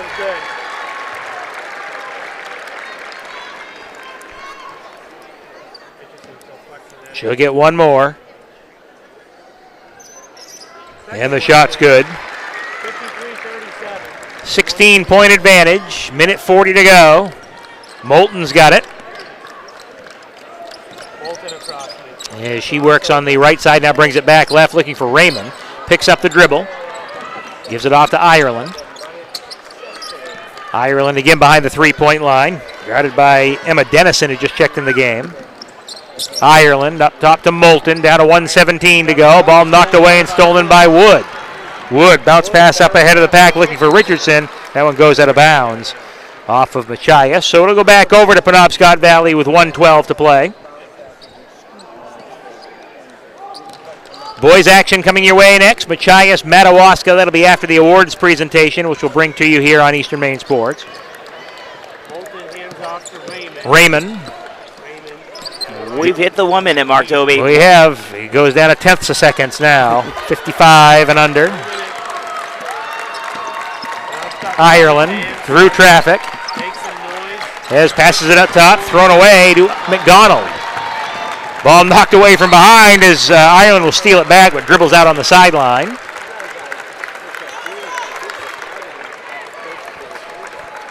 .5 seconds left, and now Coach Case is going to put the bench in. Wood wants 3, takes it off the side of the rim, can't get it to go. Rebound ripped out by Penobscot Valley. Get a quick timeout, just a timeout to get subs in, because 5 new players coming in for the Howlers. So Penobscot Valley going to win their second straight regional championship here in the matter of 28 seconds, and they did it with scoring early and some pretty darn good defense. That they did, being able to hold Machias to only 37 points in this contest. Good balanced attack here for Penobscot Valley. 9 points. I have 9 points and 9 assists for Riley Moulton. Yep. 19 for Raymond. 12 for Cummings. 8 in the game for Ireland. So good balanced attack. Who would you say would be our hometown nutrition player of the game, Toby? Yes, you got to go with Brooklyn Raymond. Yeah, she's had an outstanding offensive and defensive performance and stayed out of foul trouble today. 17 points on the game for Loretta Richardson of Machias. As playing out the string, Penobscot Valley is. They get Abby Farley dribbling up top. Farley and Julia LeBrun in the game. Also number 13, Nicole Solomon.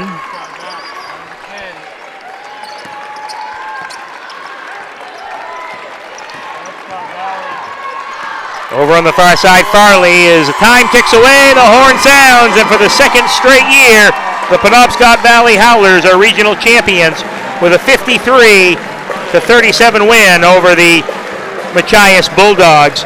They led by 14 after one, and really the game kind of played about even for the rest of it, but just when you get down that far, it's so hard to come clawing back. Machias got it to within 9 or so in the third quarter, but a couple quick hoops, and Penobscot Valley was back up for the win.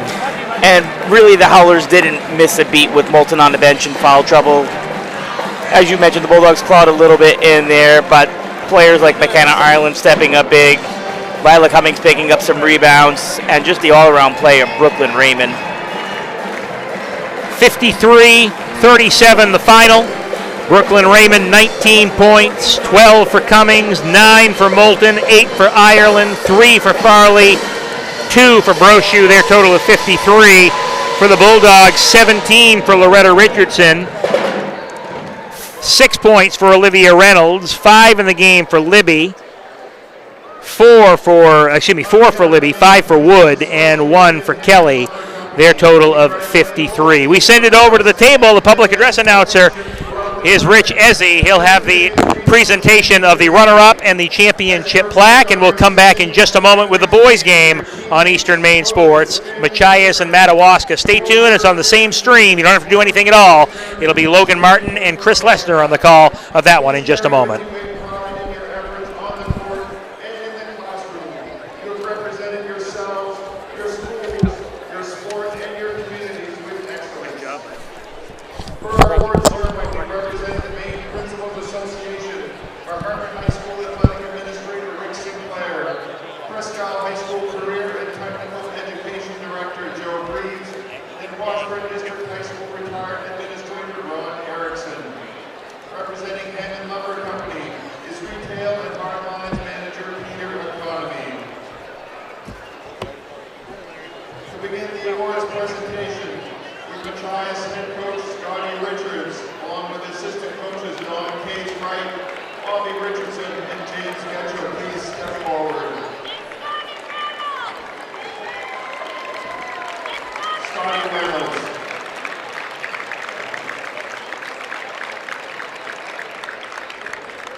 Manager David Wright.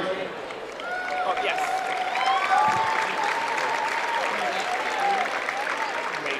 Yes. 19 points, 5 rebounds. Freshman Ellie McDonald.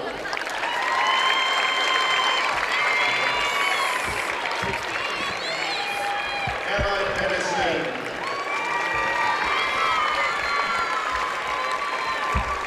Cheyenne Wood.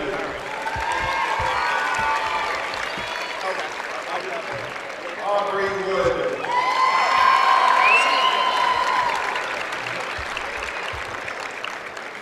Sophomores, Leah Libby.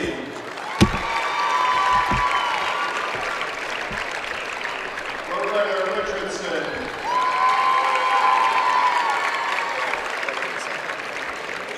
Olivia Reynolds.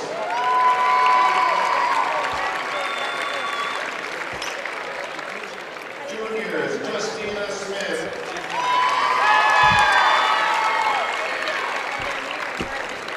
And Felicity Kelly.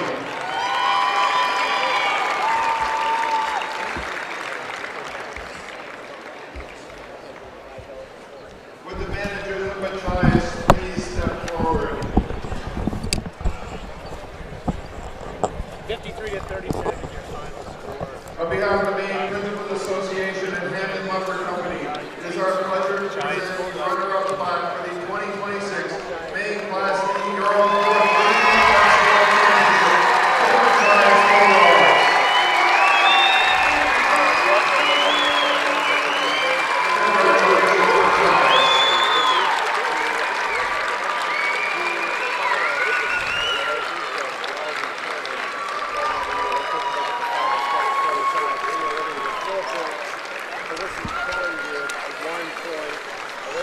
to the Machias Bulldogs. And now to present the awards for the 2026 Maine Class D Girls Basketball Championship.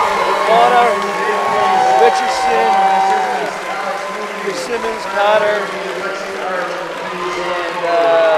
Barrett.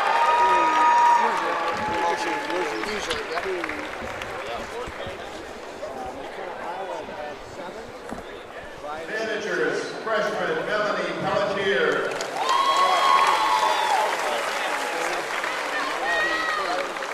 Juniors, Emma Lee Mailman. Emmy Boyle. Valley shot 46% from the field, 27% from three. Which is 44% from 18% from three. All right. How you doing? I'm doing good. You? Good, man. Yeah. Any good games I missed? I'm trying to think now. Not any that really stood out a lot. It'll take me a minute to think. Yeah. Yeah. How was did you watch Machias play in the last round? Who did they play? Hodgson? Yeah, no, I wasn't here for that one. I think I might have seen their first one against over Central Aroostook, though. Yep. So they played Hodgson in the semis? Yeah.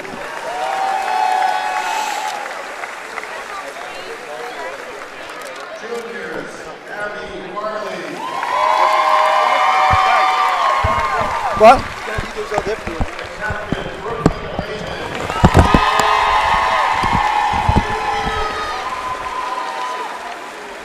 And seniors, Captain Riley Moulton. And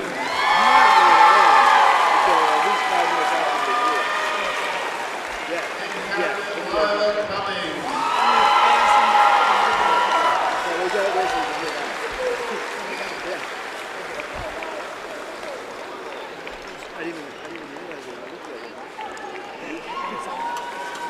With the manager of the Penobscot Valley, Captain of the Penobscot Valley, please step forward. On behalf of the Maine Principal Association and Hammond Lumber Company, it is our pleasure to present the championship flag for the 2026 Maine Class D Regional Basketball Championship for the Penobscot Valley Haulers. Congratulations, PDHS and Joyce Saunders for the regional championship. Yeah, they're up right now. 46-37. With the victory today, the Howlers move on to the Girls Class D State Championships next Saturday afternoon. Sweatshirts, jackets, hats, baby clothes, and much more.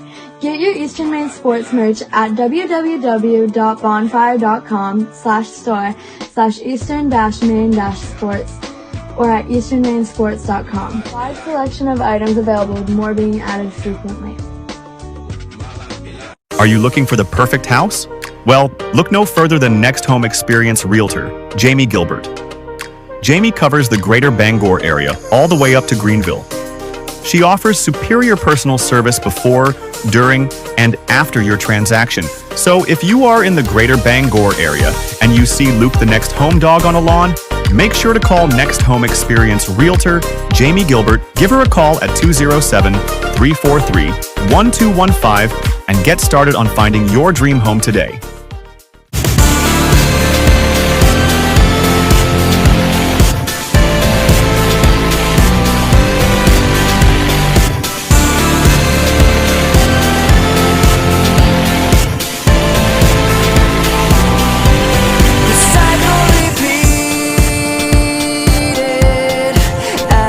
Explosions broke in the sky.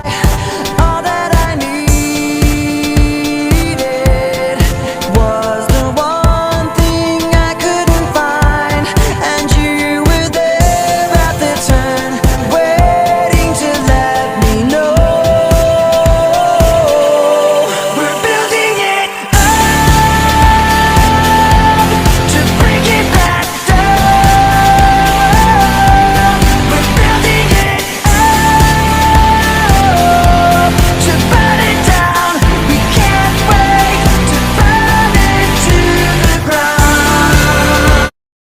And softball training facility has the perfect gift for the budding all-star on your holiday shopping list.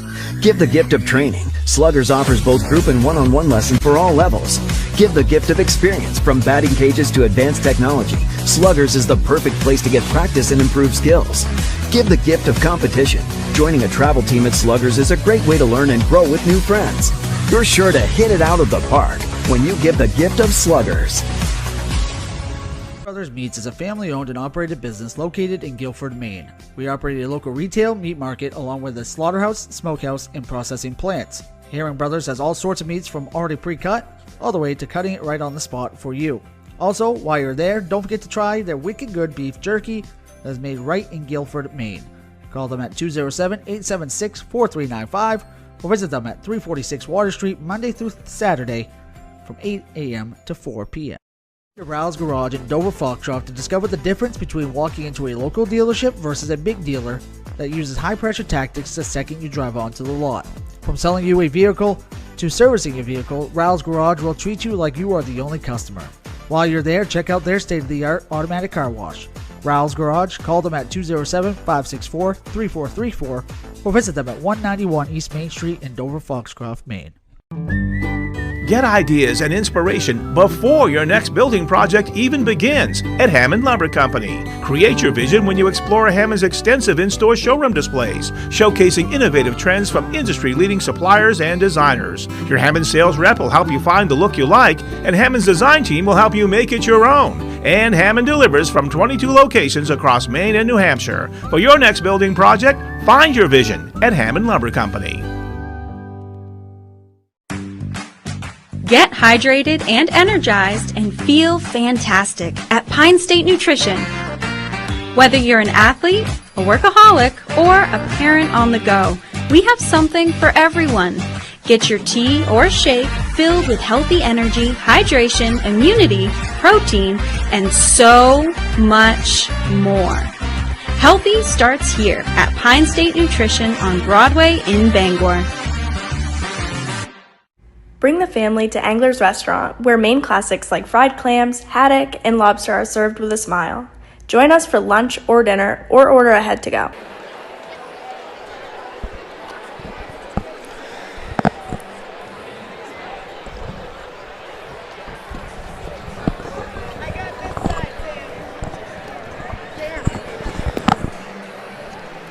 Hello and welcome to an Eastern Maine Sports audio broadcast between the number 1 seeded Machias Bulldogs playing the number 2 seed Madawaska Owls. I'm Logan Martin here with Chris Lesner. Got a great game here in Class D action. Got the Madawaska Owls coming in with no regional wins, regional final wins. Obviously with that, no gold ball wins for the program. And then looking at Machias, they have won 6 regional final games, and they are 3-time state champions, looking to make it 4.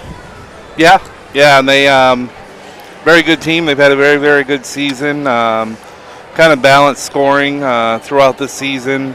Madawaska, can't say enough good things about them. They played an amazing tournament so far.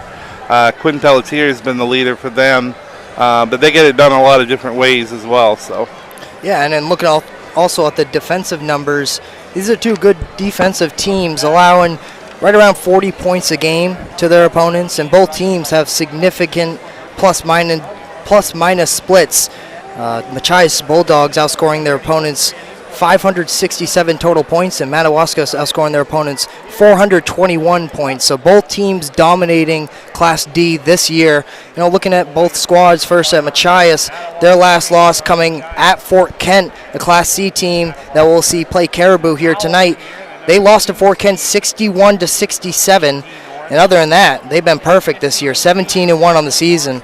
What have you got to say about these Machias Bulldogs? Yeah, 19-1 now with their 2 regional tournament wins. So, yeah, they get it done a lot of different ways as well. Liam O'Connor, Caden Carter, Mickey Fitzsimmons, Landon Barrett, up and down the lineup, Dallas Richardson, up and down the lineup, they can get it done. Yeah, and then looking at the Madawaska Owls, they traveled a total of 208 miles here to play this game. And you know, looking at their last loss, it was January 30th. Not too long ago. It was the second to last regular season game of the year for them. They lost to Hodgson 41-49. And other than that, they also lost to Fort Kent early in January 5th. They lost by 3, 59-61. And we've been able to see what Fort Kent can do here in the tournament this year. Pretty impressive team. So Class D teams playing up in competition, they played pretty well. Yeah, they have. And Quinn Pelletier is averaging 17 points a game in this tournament. And on the other side, O'Connor for Machias, Liam O'Connor, he's averaging 17 in this tournament as well. He had 18 points in their first game and 17 in their semifinal win over Hodgson. So both teams have lineups that can do it up and down. If you look up and down their lineup, several guys that can do it out there on the court. So it should be a fantastic game today. Yeah, it should be, and usually that's the case. Great teams have players 1 through 5 that can really play, and they all have a certain type of role, whether it's facilitating the court, whether they're the spot-up shooter, whether they're the slasher, whether they're getting rebounds on the boards offensively and defensively. Both these teams have those 5 players in their starting lineup that can play those roles and really fill in, and that leads to great team basketball, and that's probably why we see these two teams here facing off in the regional finals. Yeah, and so far today we've seen Easton. They won the boys Class S. They won the boys title, regional title, beating Jonesport Beals.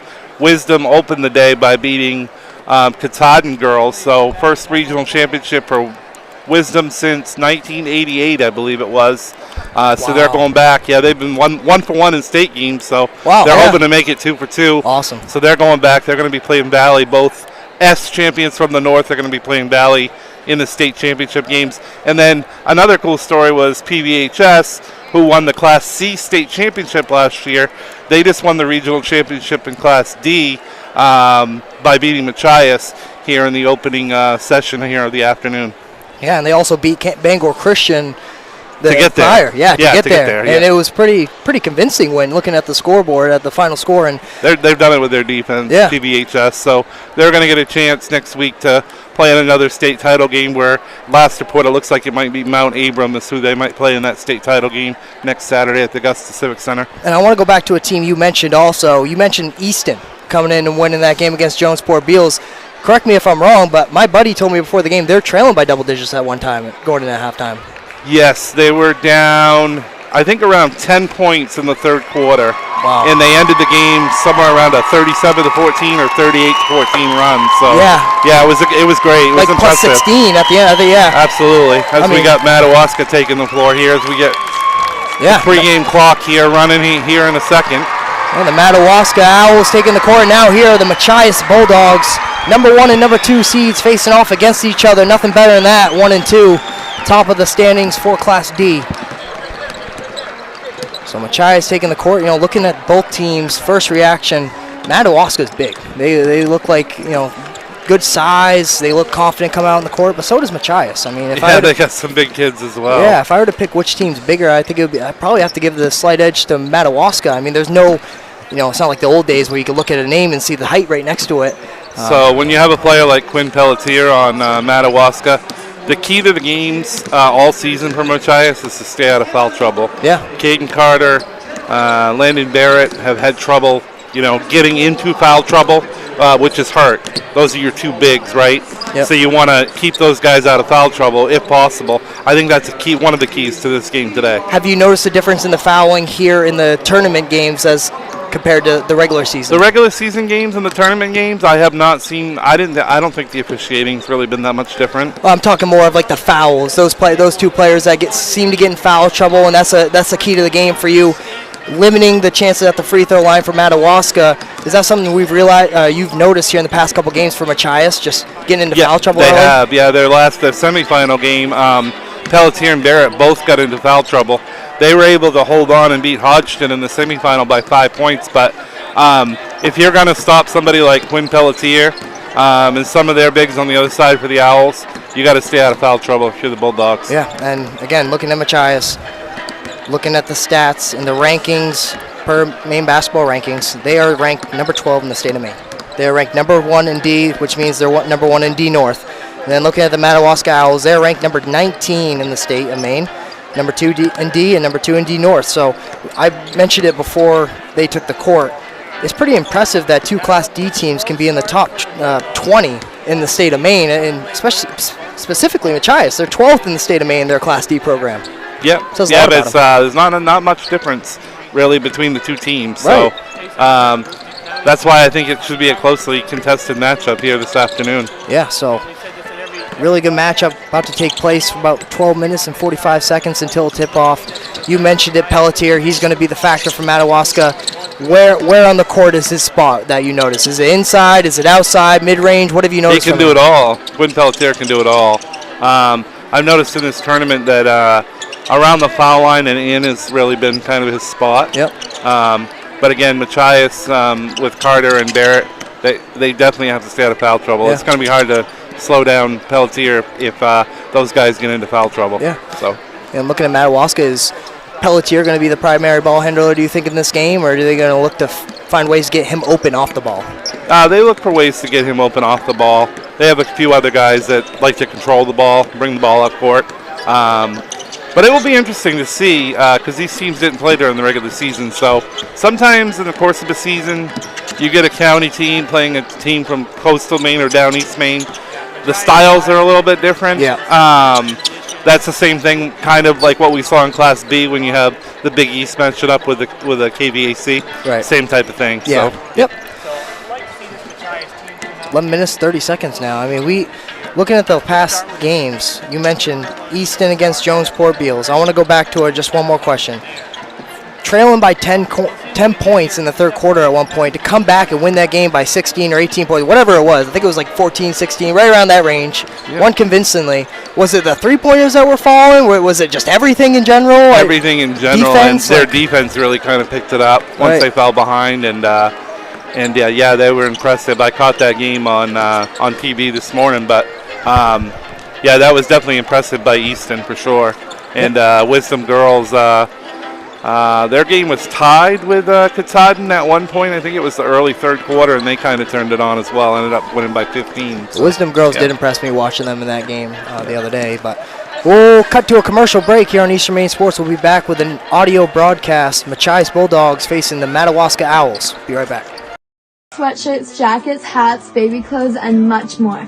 Get your Eastern Maine Sports merch at www.bonfire.com/store/eastern-maine-sports or at easternmainsports.com. Wide selection of items available, with more being added frequently. Are you looking for the perfect house? Well, look no further than Next Home Experience Realtor, Jamie Gilbert. Jamie covers the greater Bangor area all the way up to Greenville. She offers superior personal service before, during, and after your transaction. So if you are in the greater Bangor area and you see Luke the next home dog on a lawn, make sure to call Next Home Experience Realtor Jamie Gilbert. Give her a call at 207-343-1215 and get started on finding your dream home today.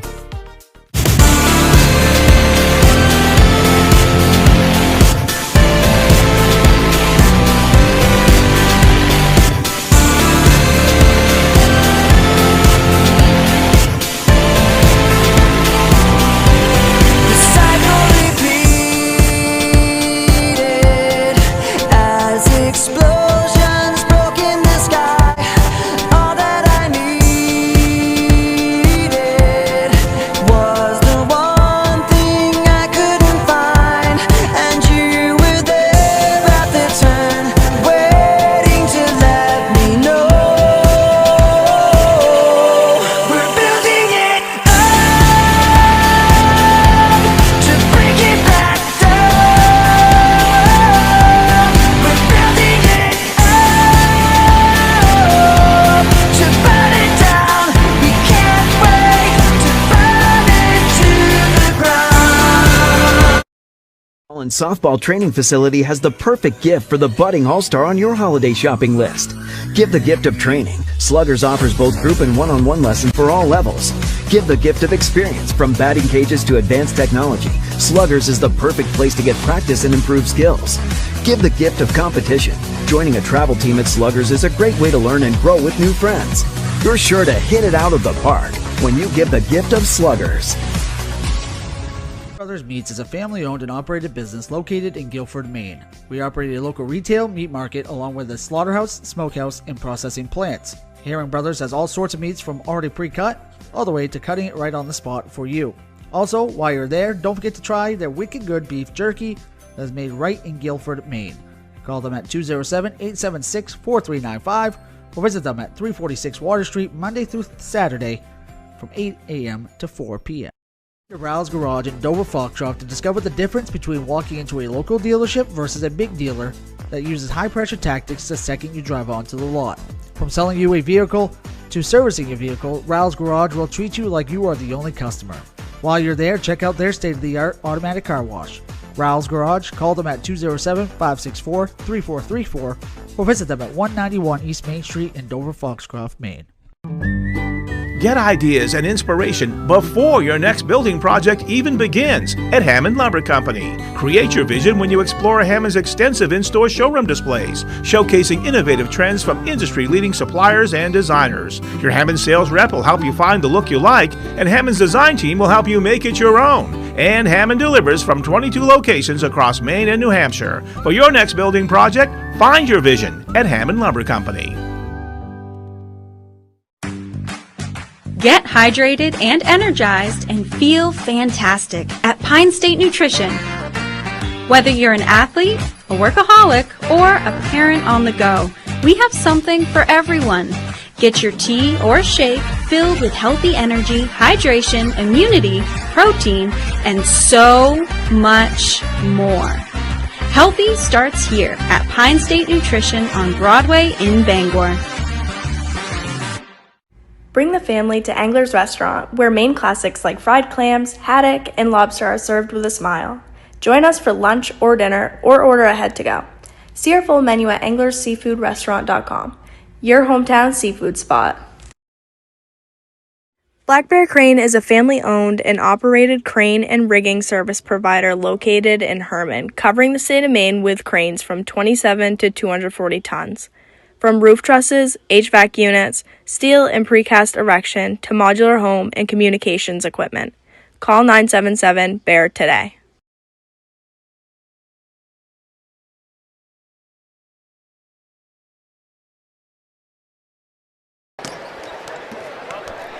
Hello and welcome back to an Eastern Maine Sports audio broadcast between the Machias Bulldogs coming in as the number 1 seed, facing off against the Madawaska Owls coming in as the number 2 seed. Machias 19-1 on the season. Madawaska 17-3. So 2 teams with great records. Madawaska looking to win their first regional final game, looking to chase their first gold ball victory in program history. And then for the Machias Bulldogs, they have won 6, looking to make it 7 regional final games. Holy smokes, can't speak right now. 7 regional final games and 4 state championships. So very good game between 2 very good teams. This should be a very evenly matched game if you were to ask me, and I think you'd probably say the same, huh, Chris? Yeah, I think it's going to be a great game.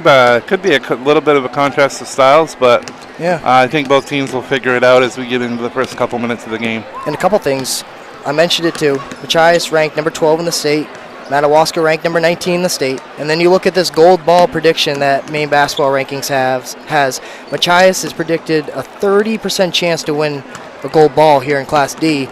Madawaska predicted 15% chance of winning a gold ball. So we mentioned those numbers, but there's really not much separating these 2 teams. It's pretty. Not really, yeah. And I think if you look at those gold ball odds, it's really based off their history. Right. Because Madawaska doesn't have anything to go by. Right, that's a good point. Yeah. And I feel like that kind of is true for some teams, some programs, whether it's the women's or men's team. They kind of have that dark cloud that hovers above their program. Like, we haven't won in this building. We might be 0-4 or 0-5. That's real when you play here. That's real. Yep, it absolutely is. Because it's not a high school gym. Like, you could probably ask a lot of these high school players. I bet half the players on each team could probably give you a gym where they just don't like playing in and they kind of struggle in. So when your team comes in and they're 0-4, 0-5, and it's like, oh man, we're trying to make this our first one. Oh, we haven't done it in 15 years. That kind of hovers around a program, and the teams that can block out that noise, I mean, that's the only thing you can really do when you come and as far as here in Bangor, though, once you get past your first game, maybe your second game, that different shooting background is it's not gonna be a factor anymore because you've already played here. So it's a good point. As Fox, I played at Foxcroft Academy on the boys team, obviously, and we come here and play at the Cross Insurance Arena, and at the time we were ranked. I don't know where we were ranked, but I know John Bapps at the time wasn't ranked that high in Class B at the time, and we'd come here and we could never turn it on here at the Cross Insurance Arena. There was just something about it.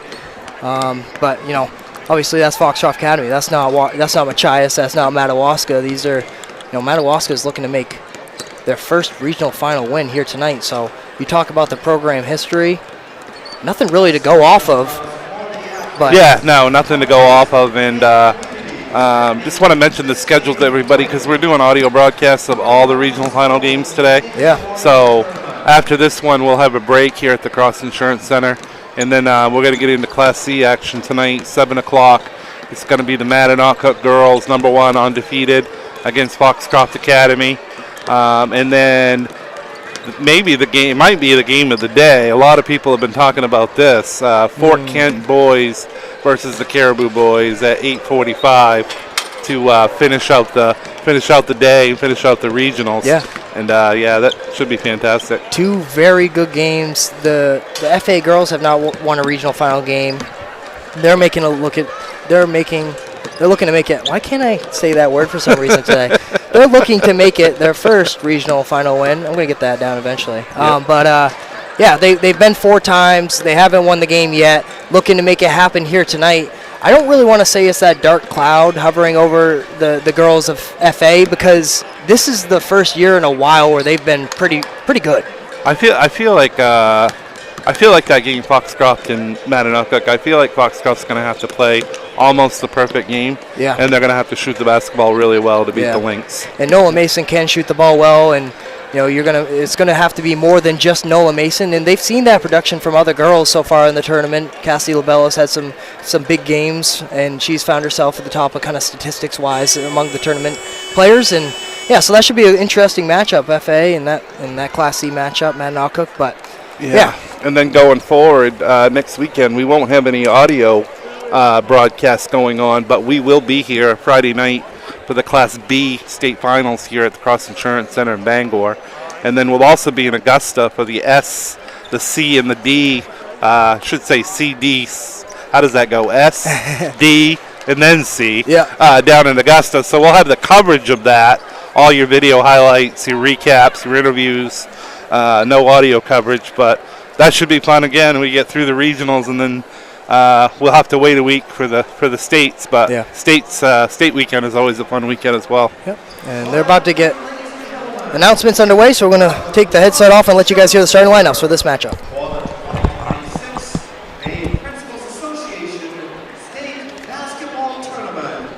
Presented by Hammond Lumber Company. This Northern Maine Boys Class D Championship game features the #2 seed and visiting Owls from Madawaska High School.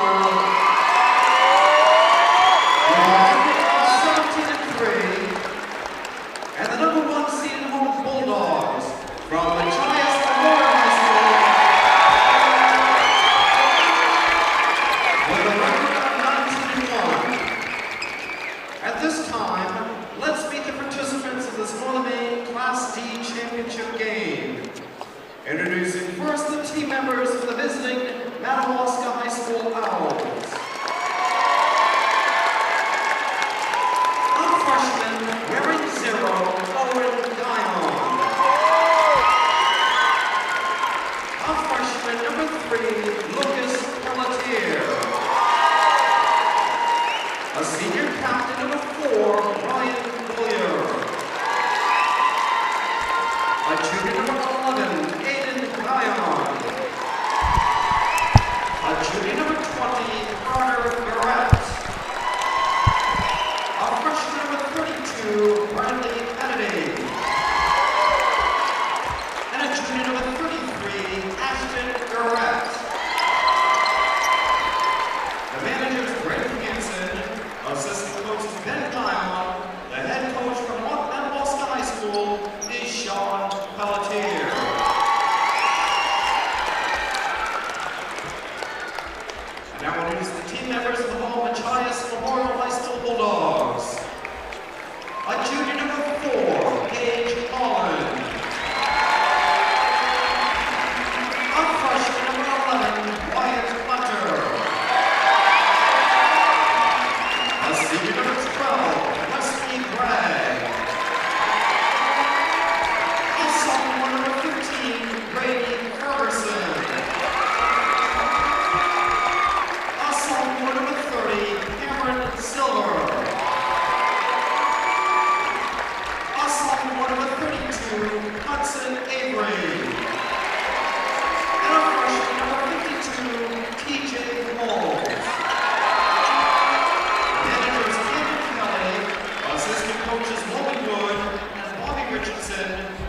Head coach for Machias Memorial High School is Chad Fitzsimmons. And now for the starting lineups of today's regional championship game. For Madawaska at guard, a junior, number 1, Alec Chandro. For Machias at guard, a senior, number 3, Liam O'Connor.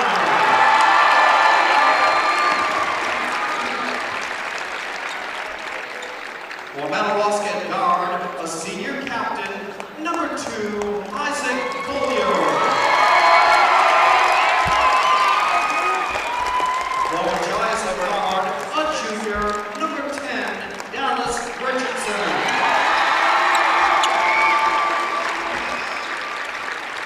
For Madawaska at forward, a freshman, number 13, Quinn Pelletier. For Machias at forward, a senior, number 23, Caden Carter.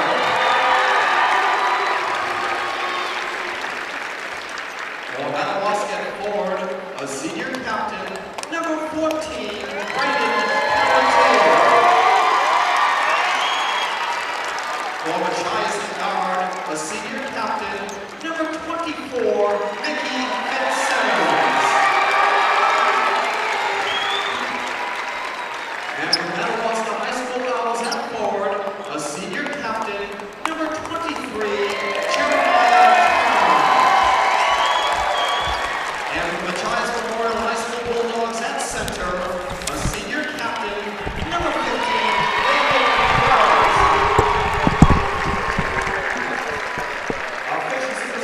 Got the starters all announced. Go back down over the starters here. I'll start with Madawaska. Number 1, Alec Jondro. Number 2, Isaac Bullier. Number 13, Quinn Pelletier. Number 14, Braden Pelletier. Number 23, Jeremiah Turner. How about Machias? You got those? Yeah, we got number 3, Liam O'Connor. Number 10, Dallas Richardson. Number 23, Caden Carter. Number 24, Mickey Fitzsimmons. Number 50, Landon Barrett at center. Those are the starting lineups for this game between the Machias Bulldogs and the Madawaska Owls. This was, as we're talking around with other media and maybe some other fans, this was one game today that a lot of people were looking forward to. Yep, this is one I was looking forward to too when I found out that I was working this with you, and I missed you, Chris. Yeah, it's been a few days. It has been. Where you been anyways? I've been good, man. I've been good, just trying to stay up to date with the tournament stuff from my couch. Went to Boston for a couple days, but good to be back. How you doing? I'm doing good. Awesome. Doing well. It's been a fun week, and this should be a good one. Here we go. Tip-off underway. Number 23 and number 14 tipping off as we got Pelletier.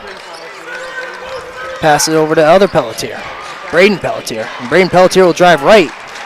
He'll find a cut in Billio, and that'll be off. No good on the layup. Machias with a quick rebound. Here's O'Connor. He's going to pass it up court to Carter. He's going to go up and make it. First 2 points, and they'll call a flop on Madawaska. Flop warning, yep. A flop warning, yes. A flop warning called on Madawaska here early in this one, as number 23, Jeremiah Turner, will get the warning called for the Owls. It will be Madawaska ball, though, as Machias is off to an early 2-0 lead. As Machias will pick up in a full-court press, Madawaska will inbound to Pelletier, as he'll dribble up the right side of the court. It's Quinn Pelletier with it. Quinn Pelletier drives right, kicks to Braden Pelletier right in front of the hoop, makes it. As Pelletier to Pelletier, Quinn to Braden. 2 points as it's 2-2 game. Here's O'Connor. He'll pass it over to Richardson. Pass it back to O'Connor. O'Connor sets up the offense. Madawaska in the zone defense. Fitzsimmons, top of the key. Gets a screen from O'Connor. Splits the defense. Passes over to O'Connor. He'll drive, and there'll be a charge called on O'Connor driving to the hoop. That'll be his first personal foul. Will be the Owls basketball. You saw that flop warning, though, on Madawaska on that first possession for Machias. You saw immediately how they wanted to try to get Carter in foul trouble, right? Yeah, they did. I noticed that. So, or you mean Liam O'Connor and Carter as well on that first possession. So, you brought that up in the pregame. Not getting in foul trouble, that would be key for the Bulldogs here in this one. As here's Braden Pelletier, right wing. He'll pass out to Billio. Billier over to Gondro. Back to Billio. Nice pass down to Turner on the right block. Hesitates, gets trapped, kicks it back out. Here's a three from Gondro. No good. Offensive rebound by Turner. And it'll be called stepping on the line out of bounds. Machias Bulldogs basketball. Yep. I think number 2, I believe the last name is pronounced Bullier, I believe. Billier? Yeah, Bullier. Bullier. Thank you for that. It's a tricky one. It's a tricky. Thank you to Rouse Garage, Herring Brothers, Maine Highlands, Federal Credit Union, Governors, Anglers, Sports And Arena. immediately you see what Coach Fitzsimmons does. He takes Carter out immediately. 1 foul in first minute 45, and he's like, we can't do this today. Can't risk it, right? Yeah. It's a second free throw. First free throw. That was a For three-point play. the free throw, so I was doing an ad read. As there's free throw and 1 good to go. There's a 3-point lead for the Owls over the Bulldogs. Over on the right wing is O'Connor. Drives baseline, crosses back over, kicks it back out. Fitzsimmons for 3, good! That's what he can do. He's their best shooter on the outside. As there'll be a foul called on the Bulldogs, blocking foul, trying to trap Bullier at the half-court line. We got Wesley Bragg on that one for Machias. So 3 quick fouls for the Bulldogs. We're only just over 2 minutes in. Yeah. 2 more fouls are already going to put Madawaska in the bonus. So the key to the game for you, Chris, the Bulldogs are already failing at it. 3 quick fouls. Can't get in the bonus this early in the game. That could be detrimental. It's here. Driving is Gondro. Hands it over to Quinn Pelletier. Drives right to the baseline. Loves that spot. He'll pass it down low to Bullier. As they'll get tied up, it'll be a jump ball called. And it'll be Machias basketball. It's a good job for the Bulldogs getting a hand on that one, forcing the turnover. It's clear that the Owls want to get the ball to Quinn Pelletier and drive to that right side and get baseline. So here's Mickey Fitzsimmons. Pass to the right wing to O'Connor, who's averaging 17 points a game in this tournament. Back to Fitzsimmons, his 3 off the back rim from the corner, no good. Rebounded by Braden Pelletier. Dribbles it up for the Owls. He'll pick the right side again. Both Pelletiers love that right side, as this time off the back rim. Bounces a couple times, no good. Rebounded by the Bulldogs. Here's Fitzsimmons. Pass over to O'Connor. O'Connor drives left. Nice touch, but that's blocked by Quinn Pelletier. As both players get up, as the Owls will dribble it past half court. I think Quinn Pelletier thinks that was intentional. It's here Quinn Pelletier driving to the hoop. He'll get called. Foul on Machias. There's 2 free throws coming up for Quinn Pelletier. As what we just saw in front of us is... Yeah, good show of sportsmanship, though, between O'Connor and Pelletier. They definitely talked about it, gave a little hug to each other. Because down here, you could tell Quinn Pelletier was very frustrated that he got tripped up by O'Connor. It was definitely not intentional, as you saw Liam O'Connor's instant reaction was to go over to Quinn Pelletier and let him know that wasn't on purpose. Pelletier's reaction wasn't that great, but you just saw it right before that free throw. They make up. Good sportsmanship. So it's a 6-5 ball game. And we knew what kind of player this Quinn Pelletier was going to be. We saw him last year put on a heck of a performance as an 8th grader here in this tournament. It's Quinn Pelletier, the freshman. So 4 fouls on Machias. So one more foul, and they've already put Madawaska in the bonus. Again, early in the game, but that could be a key thing here in the first quarter. Yeah. So here's the Machias Bulldogs. They trail by 2. 4 minutes, 30 seconds left in the first quarter, as that's stolen away by the Owls. It's Jondro with the steal. As here's the drive by the Owls. That time is Gondro. Doesn't get it to go. And another tie-up. And it'll be Owls ball. Madawaska this time. Yeah. Second jump ball we've seen the last minute. Going to have another substitution here coming in from Machias. As this time subbing in for the Number Bulldogs. 11, Wyatt Hunter. O'Connor's going to go to the bench.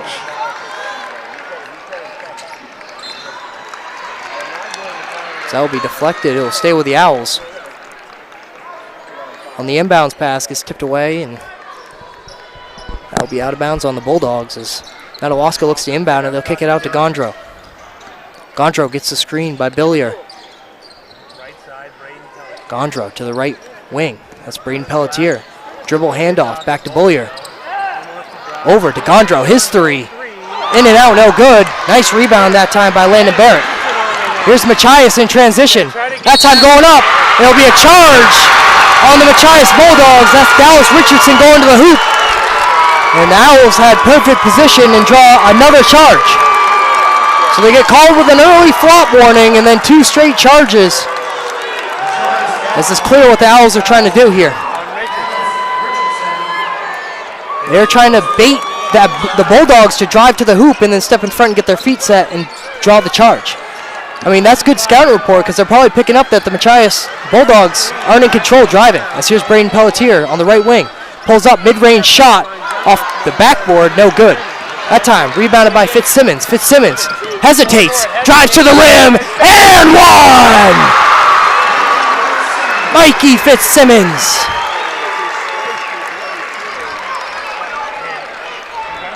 Beautiful drive there, and a chance for a three-point play here for Mickey Fitzsimmons. And one thing you got to think about too when Madawaska's doing that, try to, create that offensive foul. You have to also remember that they've already been given a flop warning as well. Yeah. Next time that happens is a technical foul.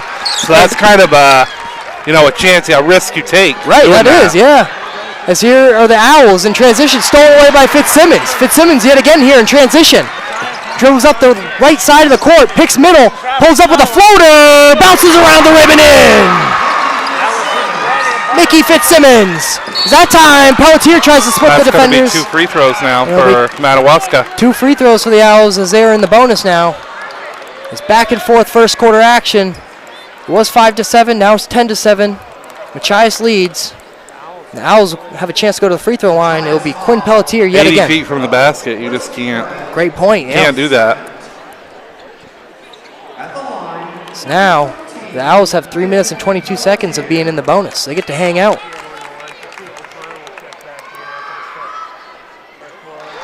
First free throw off the front rim, no good. Checking in is Liam O'Connor.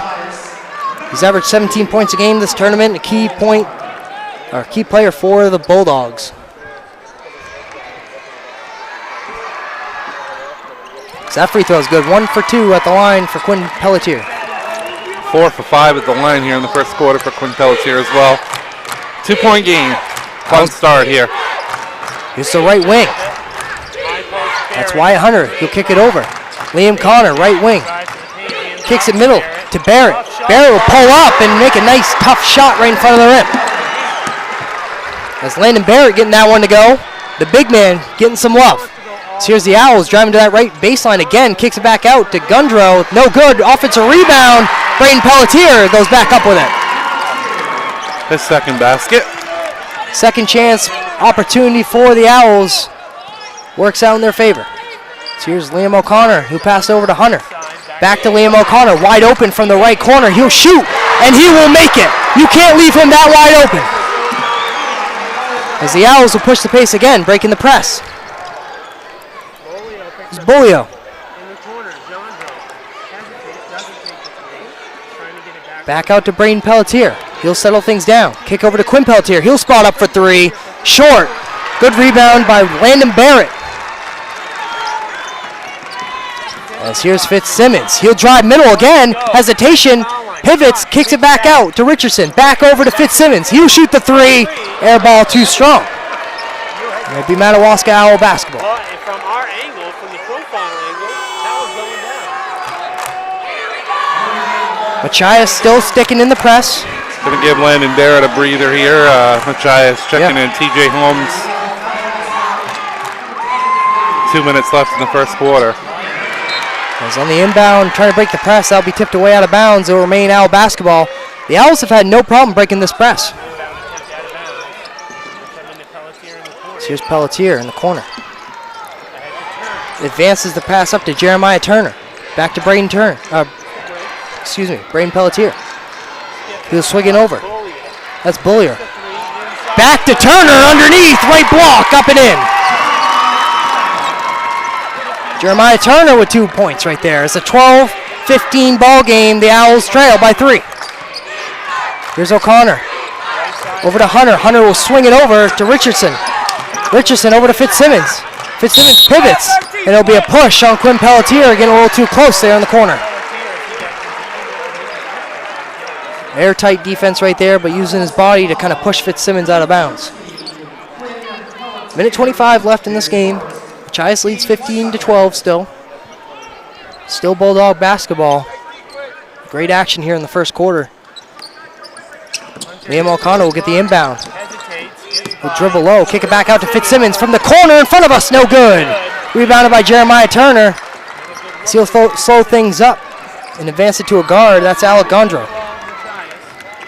Gondro goes left, over to Bullier. Gets a screen from Pelletier, who'll pick up his dribble and swing over to Braden Pelletier. Braden to Quinn. Quinn, mid-range shot off the backboard, too strong. Both teams fighting for the rebound. It'll be a foul on Quinn Pelletier. That's a big one. Yeah, second one on him. 56 seconds left, and now they'll have to take Quinn Pelletier out of the ball game with 2 fouls in the first quarter. It's not a bad choice for him to go after that offensive rebound since no one boxed him out. But because the Bulldogs fought for it as well, it led to the foul. Bradley Kennedy in for Madawaska, and they're going to put Barrett back in for Machias and Brady Ferguson as well. Bulldogs have 6 guys on the court right now. They got to figure something out. Let's checking out will be Dallas Richardson. 56 seconds left in the first quarter, under a minute here. Machias still leads by 3, 15-12. I wonder if they might go to Barrett in the post here, where they saw that Quinn Pelletier had to go to the bench, because as soon as he went to the bench, they put Barrett back in. But here's a 3 by Ferguson. Good! Ferguson hits a 3, so Brady Ferguson wide open, and the Bulldogs get another 3 to go. It's 18-12. Here are the Owls. Will be Boyer. He'll drive to the right block, tipped away. Good defense by the Bulldogs, but it will remain Owl basketball. The Owls had 3 minutes and 22 seconds of being in the bonus, and Machias didn't foul in those 3 minutes, so have not led to any more free throws for the Owls here in the last 3 minutes, but they have an opportunity with 32 seconds to get a basket. So here's the inbound. Up to Gondro. To Braden Pelletier, top of the key. Sizes up Leon O'Connor. Spin move, turns, pivots, back out to Gondro. Gondro gets it tipped away, but Turner's right there to pick it up. Over to Braden Pelletier. He'll drive right on the baseline. Turns, pivots, kicks out. That's Bullier. Bullier crosses over. Drives middle. Pulls up. Short off the rim. He gets his own rebound. Goes up with it again, and that's up and in. Way of sticking with the play, and that's 2 points. It'll be 18-14 at the end of the first quarter. Machias leads by 4. We'll be back with an audio broadcast here on Eastern Maine Sports.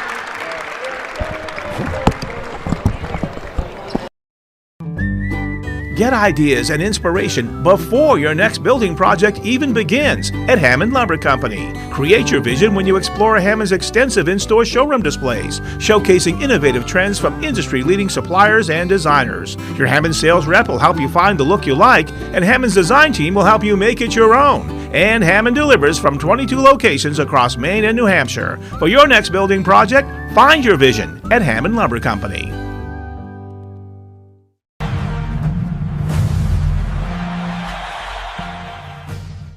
Rep Eastern Maine Sports with official merch made for real fans. Grab yours now by scanning the QR code on screen and wear the brand that brings the action live. Eastern Maine Sports.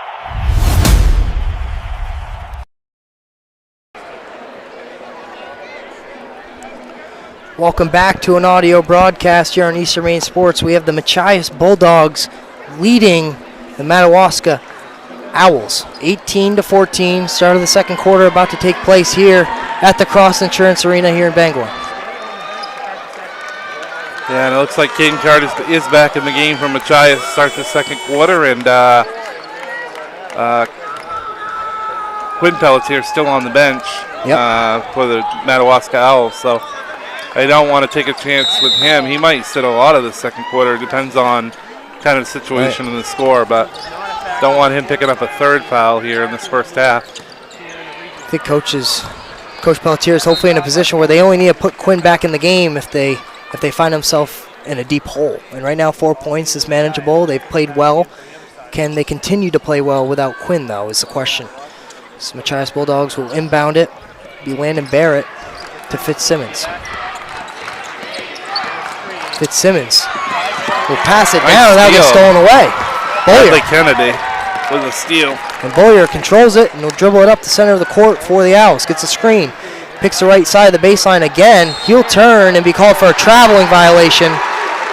The Bulldogs basketball. You can tell these Owls are trying to draw fouls. They've been doing it ever since the start of the tip. Right there, I think he's trying to draw a foul so much that he traveled. Just lost control of his body there. Is now Fitzsimmons crossing half court for the Bulldogs. Give it over to Ferguson. Back to O'Connor. O'Connor will cross over, drive left side. Tries to get a backdoor cut there to Carter.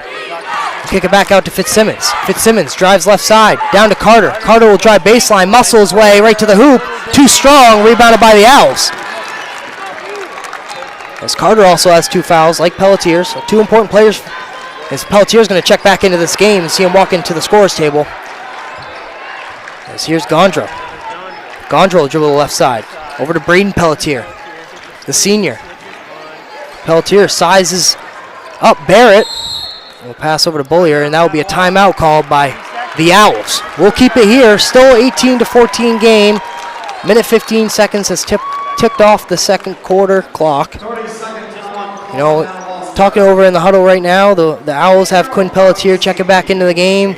Nothing really happening offensively for them without him on the court. So yeah, it's been a little bit, I guess the word for it's topsy-turvy on the offensive end for Madawaska here since Pelletier has left the game. So maybe to get things back under control, they need Quinn back into this game right now. So they're going to take a chance as he's got 2 fouls with, you know, still 6:45 left to play in the first half. So definitely can't afford to pick up a third. So he's going to have to, I wouldn't say be less aggressive, just be very careful that you don't pick up that third foul here.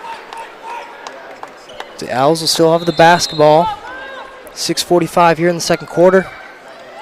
Machias has continued to put pressure on and off the basketball on the Owls. As here's an errant pass will get stolen away from the Bulldogs. There'll be a travel call on Barrett, and you know, that's a situation where you're in transition. The last person you want to pass it to is your center. Yeah. And I think that's what the coach is probably going to talk to his team about is, you know, if you want to advance the basketball, look to O'Connor, someone that can get to the hoop quickly. I don't think Barrett was expecting that pass right there. As the Owls have the basketball back as Gondro on the left side gets a double screen by both Pelletiers. He'll kick over to the right block as that mid-range shot, too strong, no good from Bradley Kennedy. As here's Fitzsimmons, and that'll be a traveling violation called on Richardson. Pump faked the three from the corner and took an extra step before the dribble. So Machias has certainly given Madawaska an opportunity to do what they need to do on the offensive end to take this lead, take the lead here over the Bulldogs, but Madawaska running their offense now. Here's Bullier gets his shot swatted away. Caden Carter stares him down after the block, as that one had no chances at getting to the rim. Carter came out of nowhere, really showing off his length there on that play. Center for the Bulldogs. As Gondro will get the inbound pass. Pass over to Quinn Pelletier. Now to the other Pelletier. Brady Pelletier, pull up from mid-range. Kind of awkward looking shot, rebounded by Kennedy, goes up with it and in. That could have been a second foul on Carter as well. Could have been. Good job by Bradley Kennedy sticking with it. Quick 2 points. As here's Liam Connor going to the hoop for the Bulldogs. Too strong, no good. Rebound by the Owls. As Quinn Pelletier will dribble it up for Madawaska. He'll kick it over to Bullier for three. Spots up. No good. Short. Another offensive rebound, but it gets stolen away from the Bulldogs. As we have a player down, Bradley Kennedy for the Owls. Looks like he might have hit his face off the hardwood right there. While we settle this, we're going to step away for a quick break. Seems to be all right. Yeah, gets up, seems to be okay. He's holding his face, and now he's holding his shoulder. I think everything hit the court right there. It wasn't really Nice. It wasn't a very soft fall. Glad to see he got up okay, and he's had a couple big offensive rebounds here in this game. I mean, kind of keeping Madawaska in this game in the last few possessions, coming up with second chance opportunities for the Owls. So here are the Bulldogs.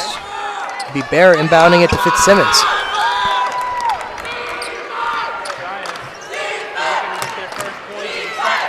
Liam O'Connor, right wing, drives middle, and it'll go up and in, and they're going to call a charge. Well, charge will be called on the Owls. On the Bulldogs. On the Bulldogs, excuse me, as Liam O'Connor drives to the middle. And another charge drawn by the Owls. And that one I don't know if I agree with, but at the end of the day, it's called a charge, and they have to be watching for that. They're very aggressive driving to the hoop off the dribble. But right there, it seemed like Liam O'Connor was a little hesitant knowing that they would probably draw it, but still. Yeah, as I said before, though, too, on the other side, that's when they've been given a flop warning. So right. It is a chance you take. It is. It'll be interesting to see if they ever get that. Bollier there to tie the game for Madawaska, 18-18. 18-18 game, as here's Fitzsimmons on the left wing. Tightly guarded by Bollier. Pass down to Barrett, turns, faces, up and in. Good shot. Good possession right there by the Bulldogs. Landon Barrett, one of the three very tall players for the Bulldogs, see a lot of action. That's the other tall one. Carter coming up with the steal. Euro step over to Barrett, and he loses control of it out of bounds. They've been trying to involve Barrett in this transition play, and hands weren't ready right there. It'll be a turnover, Owls basketball, but seen a lot of turnovers forced by the Bulldogs here with the pressure they put on here in the second quarter especially. 4 minutes, 45 seconds left. That pass gets away from him again, and it'll be Machias Bulldog basketball. Boy, this backcourt pressure here is yeah, really, and it wasn't doing it in the first quarter. No, it wasn't. It wasn't. They were doing a much better job of breaking the pressure in the first quarter, but they didn't change anything either. Last few possessions, they've been really bothered by that. As here's Fitzsimmons, who gets a screen from Carter, and they're going to call a foul on Carter. A screen on Carter. That'll be his third. Is it his third or his second? I think it's his third. Oh, it's the second, so they caught a break. I mean, still a second foul, but that's way better than a third. I mean, these offensive fouls, they're calling it very tight here today. Yes, they definitely are. So here are the Owls, down 2 with 4 minutes, 30 seconds left. They have the basketballs. Here's Bullier. Over to Quinn Pelletier, drives left side on the baseline, mid-range shot, pulls up and in. Haven't seen him go to the left side much, but that time gets it to go. Quinn's now got 8 to lead the Madawaska Owls. Quinn gets in the scoring column here in the second quarter, ties the ball game up at 20. So here's Hunter. Over to Richardson. To Barrett, left wing. Tries to post up Fitzsimmons. Can't get the post entry pass. And they'll call a travel on Barrett. Tightly guarded right there outside the three-point line. And we're going to have a 30-second timeout here from Machias. Timeout called by the Bulldogs. I know these last couple of possessions offensively in the half-court set for the Bulldogs have been turnovers, but it's the same thing for the Owls. I mean, what they're doing trying to break the press, they're turning over just as much. So both teams need to settle it down. Both teams need to settle down. I want to give a shout out to all of our sponsors: Rouse Garage, Herring Brothers, Maine Highlands Federal Credit Union, Governors, Anglers, Sports Arena, Sluggers, Starbird Co-Events, Gordon Contracting, Jamie Gilbert, Next Home Experience, Newport Glass, Hammond Lumber, Black Bear Crane, Roundy's Paving, Pine State Nutrition, Hometown Nutrition, Darrigo Nutrition, and Barney Chevrolet for helping us bring you all the action here from Tourney 2026. Yeah, stay tuned, because at the end of the game we'll have the Pine State Nutrition player of the game. The Hometown Nutrition will be the player of the game sponsor. So Pine State Nutrition, Darrigo Nutrition, and Hometown Nutrition all helping out with that. Is that for the Owls? Bollier goes in. Bollier with the right-handed layup. 22-20. Madawaska's jumped back on top. Madawaska leads. Here's Fitzsimmons to Barrett. Barrett again outside the three-point line. He's not a threat from out there to shoot. He'll dribble out of it. Pivot. Give it back to Fitzsimmons. He'll hesitate. Drive to the left side, pull up from mid-range off the front rim. No good. Rebound by Quinn Pelletier, as the Owls have a chance to make it a two-possession game. Quinn to Braden Pelletier. Back to Quinn. Right side. He'll post up Richardson. Nice pass down to Bollier. He's right there. Too strong. No good on the layup. Rebounded by Barrett, as he'll kick it out to Fitzsimmons, and Machias has no numbers, but Fitzsimmons is still going to drive to the rim. Too strong, in and out. Offensive rebound right there by Holmes. Goes up and in. 22-22. Just under 3 minutes left here in the second quarter, as the Bulldogs will force another turnover. Out of bounds off the Owls, trying to break another press. Yeah, I don't know what they've done differently, but I know. boy, that pressure has really bothered them here in the second quarter. The intensity's been the same, but I just don't think the execution's been there for the Owls trying to break it. As this time it will get away from the Bulldogs, the Owls will come up with it. Great defense here in the second quarter after an all-offensive first quarter. As here's Bollier. Get the screen right. Kick it over to Braden Pelletier. Trying to post up his brother, Quinn. He'll drive to the right side of the baseline on Barrett. Nice pass down to Turner. Left-handed layup up and in. 24-22, the Owls lead it. They're finding a lot of opportunities at the rim right now. And that's what happens when Carter's not in the game. Pass over to Bragg. To Holmes. Top of the key.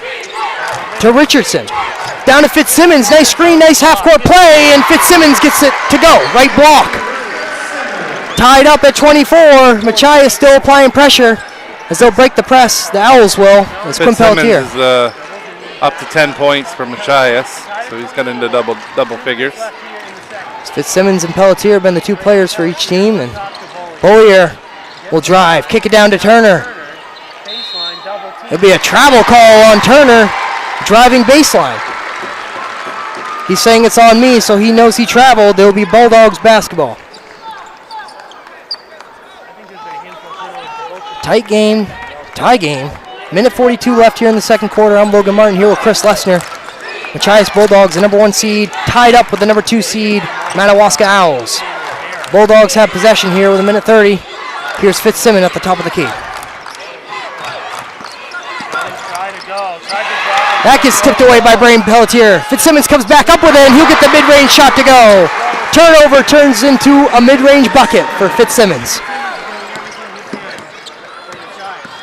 Good job breaking the press that time. That was easy by Braden Pelletier. It's Braden Pelletier will kick it over to Bollier. His three off the back rim.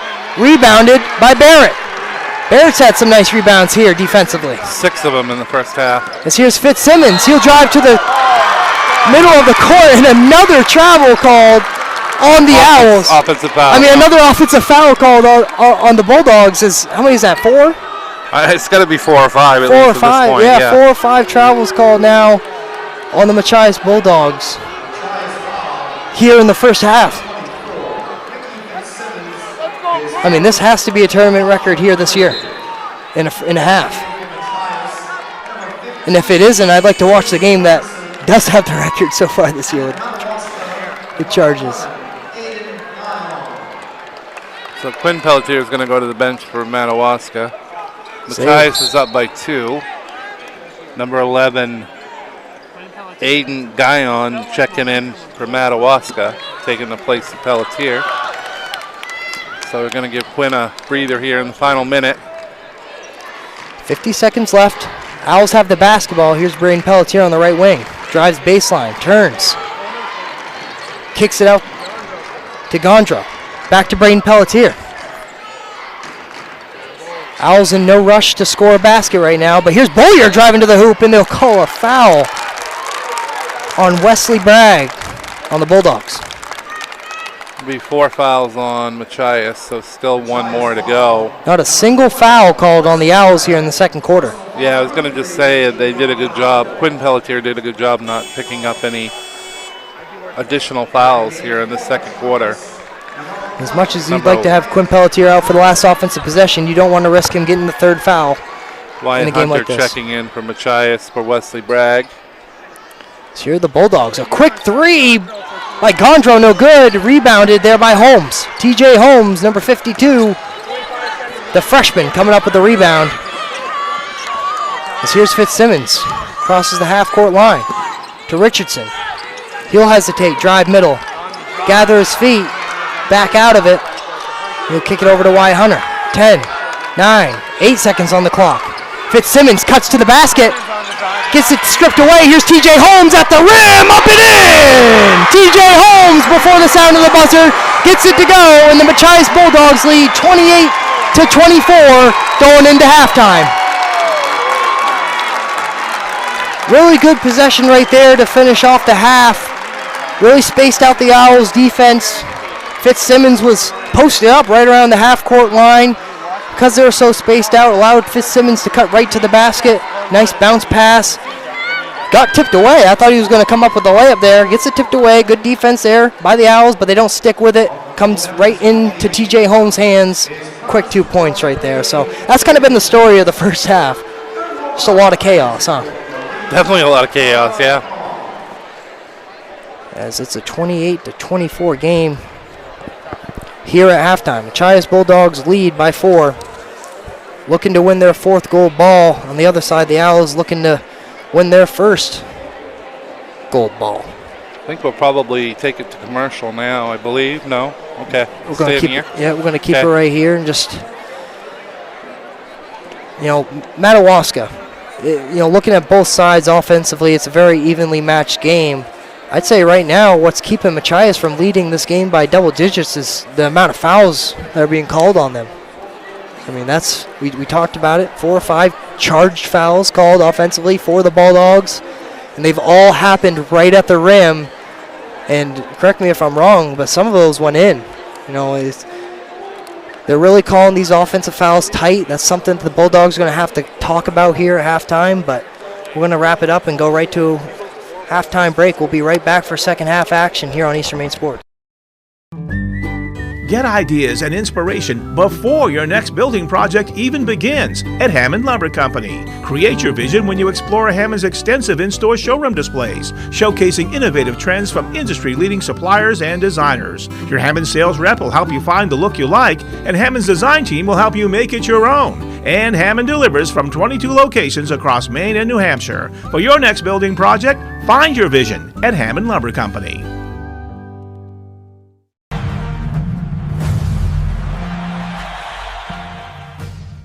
Rep Eastern Maine Sports with official merch made for real fans. Grab yours now by scanning the QR code on screen and wear the brand that brings the action live.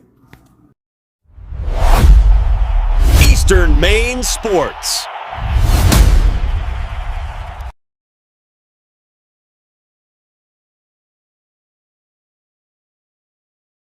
Sweatshirts, jackets, hats, baby clothes, and much more. Get your Eastern Maine Sports merch at www.bonfire.com/store/eastern-maine-sports or at easternmainsports.com. Wide selection of items available with more being added frequently. Are you looking for the perfect house? Well, look no further than Next Home Experience Realtor, Jamie Gilbert. Jamie covers the greater Bangor area all the way up to Greenville. She offers superior personal service before, during, and after your transaction. So if you are in the greater Bangor area and you see Luke the next home dog on a lawn, make sure to call Next Home Experience Realtor Jamie Gilbert. Give her a call at 207-343-1215 and get started on finding your dream home today.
And softball training facility has the perfect gift for the budding all-star on your holiday shopping list.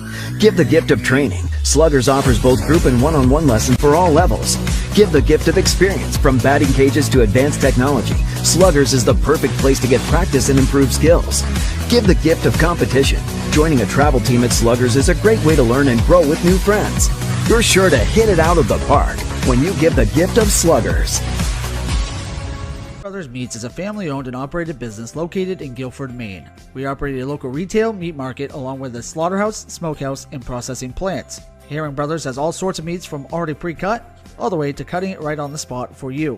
Also, while you're there, don't forget to try their wicked good beef jerky that is made right in Guilford, Maine. Call them at 207-876-4395 or visit them at 346 Water Street Monday through Saturday from 8 a.m. to 4 p.m. Rouse Garage in Dover Foxcroft to discover the difference between walking into a local dealership versus a big dealer that uses high-pressure tactics the second you drive onto the lot. From selling you a vehicle to servicing your vehicle, Rouse Garage will treat you like you are the only customer. While you're there, check out their state-of-the-art automatic car wash. Rouse Garage, call them at 207-564-3434 or visit them at 191 East Main Street in Dover Foxcroft, Maine. Get ideas and inspiration before your next building project even begins at Hammond Lumber Company. Create your vision when you explore Hammond's extensive in-store showroom displays, showcasing innovative trends from industry-leading suppliers and designers. Your Hammond sales rep will help you find the look you like, and Hammond's design team will help you make it your own. And Hammond delivers from 22 locations across Maine and New Hampshire. For your next building project, find your vision at Hammond Lumber Company. Get hydrated and energized and feel fantastic at Pine State Nutrition. Whether you're an athlete, a workaholic, or a parent on the go, we have something for everyone. Get your tea or shake filled with healthy energy, hydration, immunity, protein, and so much more. Healthy starts here at Pine State Nutrition on Broadway in Bangor. Bring the family to Angler's Restaurant, where Maine classics like fried clams, haddock, and lobster are served with a smile. Join us for lunch or dinner, or order ahead to go. See our full menu at anglersseafoodrestaurant.com, your hometown seafood spot. Black Bear Crane is a family-owned and operated crane and rigging service provider located in Herman, covering the state of Maine with cranes from 27 to 240 tons. From roof trusses, HVAC units, steel and precast erection to modular home and communications equipment. Call 977-BEAR today.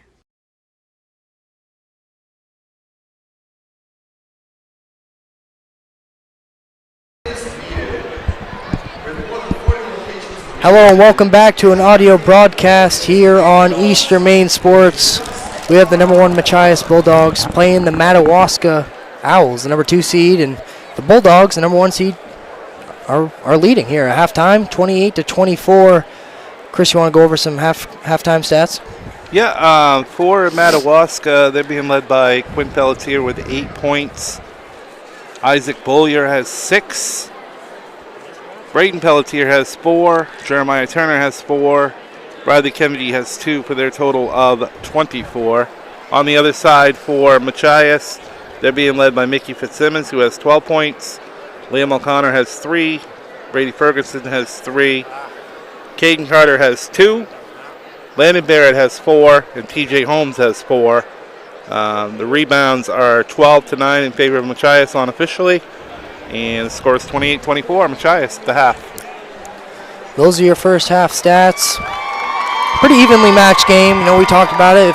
If you're just joining us now, you know, Quinn Pelletier has been the offense for the Owls for pretty much the majority of the first quarter, and then the second quarter, I'd say the scoring kind of balanced out.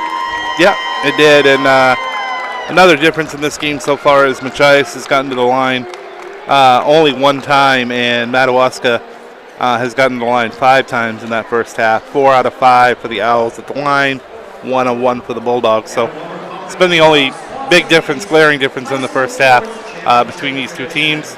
Evenly matched teams, and we're in for a fantastic second half. Yeah, and in that first, you mentioned it, no free throws for the Bulldogs. In that second quarter, the Owls didn't foul at all. And we saw the Owls at the free throw line because Machias was fouling. We saw Machias have 4 turnovers, off of offensive charge calls. So, chaotic was the best word to put that first half. But at the same time, we saw some really good basketball from both teams. I'd say Machias in that first quarter, the pressure they put on with the full court press didn't really do much for the Owls. The Owls were able to break it by advancing the basketball and get some transition buckets out of Quinn Pelletier. And then the second quarter, everything changed, and the Machias Bulldogs were forcing so many turnovers with their pressure. Yeah, I thought Machias started out this game really well, too. They came out really firing well, but really since that point, it's been pretty much an even game. Yeah, it has been. It's a 4-point game here with 40 seconds left before the second half starts. I'd like to thank Rouse Garage, Herring Brothers, Maine Highlands Freddo Credit Union, Governors, Anglers, Sports Arena, Sluggers, Starbird Company Events, Gordon Contracting, Jamie Gilbert Next Home Experience, Newport Glass, Hammond Lumber, Black Bear Crane, Roundy's Paving, Pine State Nutrition, Hometown Nutrition, Dirigo Nutrition, and Varney Chevrolet for helping us bring all of the action from the tournament here in 2026.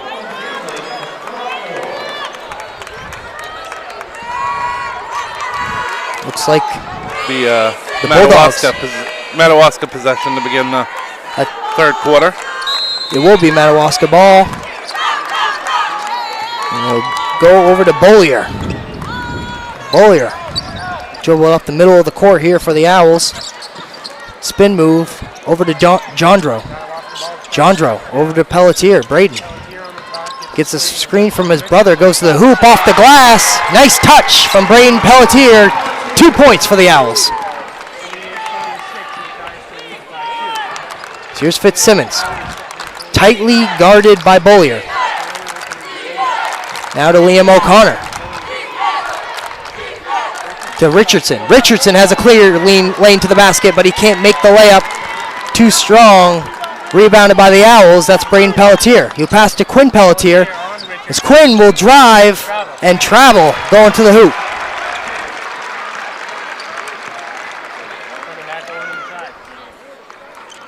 As it'll be Bulldog basketball. As Fitzsimmons will dribble it up for Machias. Gets a screen from Liam O'Connor. Fitzsimmons, poach touch down to Barrett. He'll turn, pivot, nice patience up and in. That could have been a foul. That could have been. Still no free throws for the Bulldogs. As good shot right there by Barrett. As the Owls almost turn it over, but Jondro will come up with it as they break the press. Here's Bollier. Over to Braden Pelletier. It's like a zone defense here by Machias. Yeah, Machias switching it up, going with a zone defense here. Showing a different look here in the second half. As here's Quinn Pelletier, pump fakes, splits the defense, goes up and doesn't make it. Rebounded by Barrett. A lot of contact there at the rim.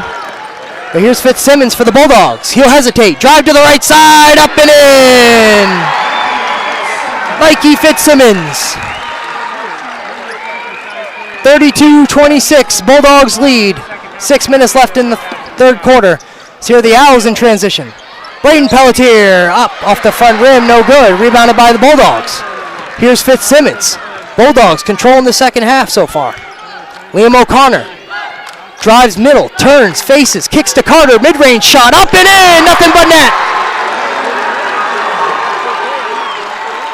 Shot going from the mid-range for Carter, as that will be a blocking foul on the Bulldogs. It'll remain out basketball, but nice shot right there by Carter. Looking at his size from court side here in press row, it looks like most of his damage would come from underneath the basket, but making it work from mid-range right there. Nice touch. Nice shot. Here are the Owls. Quinn Pelletier will drive to the right side. Over to Turner. Dribble handoff. Back to Quinn Pelletier. He'll square up. Drive. Mid-range shot. Pulls up. Off the front rim. No good. As that will get passed up to Liam O'Connor. Almost gets stolen away. Here's O'Connor. Left side. He'll get fouled. The Bulldogs will have a chance to shoot some free throws. Liam O'Connor pushing the pace for the Bulldogs. Gets fouled going to the rim. 6-2 run here to start the second half by Machias as they look to take the first double-digit lead of the game. O'Connor with only the second and third attempts from the foul line from Machias here this afternoon. So that first free throw, no good. The lead will remain 8. And what's been a back and forth matchup, this is the largest lead we've seen from either team, and there'll be a timeout called. Was that by the Bulldogs? Timeout on the Bulldogs? It will be called by Madawaska. So Madawaska will take the timeout. It will be a full timeout here with 5 minutes and 19 seconds left. Machias leads this ball game 34-26. Liam O'Connor will go back to the free throw line after this timeout to shoot his last free throw. Missed the first, but still has another opportunity. From what we've seen from the Owls so far offensively, it's not like they haven't gotten anything that they'd want. I mean, they're getting open looks, but it's either a turnover or they're just not making it right now. And also, you mentioned it, Machias switching things up defensively. Yeah, going to that zone. We'll have to see how Madawaska continues to do here in this third quarter against that zone. Definitely a different look for Machias. So it is. And it's interesting as a head coach, you go into halftime getting ready to put a game plan together. You go over the game plan, then you come out for the second half, and it's not what you expect. Or maybe it is what you expected, but who knows. Liam O'Connor at the line to shoot his last free throw. I believe this is the biggest lead of the game anyways. It is for either side. Second free throw, good. As the Bulldogs back with some full court pressure again. As the Owls will advance it. Here's Jondro, goes up and in, left-handed layup. Alec Jondro right there with a nice move getting to the basket. Now here's Carter quickly for the Bulldogs. Turn around, shot good. Nice pivot, faces, squares up to the basket. Nice touch. Another 2 points for Carter. As here are the Owls. Braden Fitzsimmons. Gets a screen from Kennedy, who'll drive baseline on the right side, and he'll step out of bounds. It will be Machias Bulldog basketball, and that's the risk you take when you drive baseline every single possession. Seems like the Owls like to drive, pick a side, usually that right side, and then they'll drive on the baseline once they get there. As here's Fitzsimmons for the Bulldogs. Post touch to Barrett. I think that might be there'll be a foul called on Barrett. I was going to say, I think they're going to call that offensive. Barrett hooking him when he posted up. Tic-tac or not on the foul call. He did hook him. It's going to be the third foul on Landon Barrett. So going to have number 12, Wyatt Bragg checking in. Wesley Bragg checking in for... Yeah. I mean, that's a good decision, wouldn't you say, for Coach Fitzsimmons right there? Yeah, I mean, you still got Carter out there. Carter's got 2 fouls. Right, so. if he gets the third while Barrett's on the court, now it's like, I got to take both out, maybe, no. But here are the Bulldogs forcing another turnover on the Owls. Here's Liam O'Connor, crossover, gets to the rim, no good, too strong, rebounded by the Owls. Bulldogs forcing a lot of turnovers here, and now the foul will be called on Carter as Quinn Pelletier doesn't have control, dribbling to the rim and trips. Foul called on Caden Carter. That'll be his third. We just talked about it. Yeah, they're going to have to go to TJ Holmes off the bench. So Carter's going to be out of this game again. He's just getting started to get his offense kind of started here in this third quarter. 4 of his 6 points have come here in this period. But he's going to have to go to the bench with 3 fouls. Usually in the game, if Carter hasn't been on the court, it's been Barrett. But now with both of them off, the big guys will be Holmes and Fitzsimmons. And that will be a carry call. About 3 seconds. A 3-second call. It looked like his hand motion from here looked like a carry motion, but it'll be a 3-second violation. Either way, turnover. Either way, turnover. Another one for the Owls. Yeah, that's a bit of smooth operation here offensively from Madawaska today, and credit that zone defense from Machias.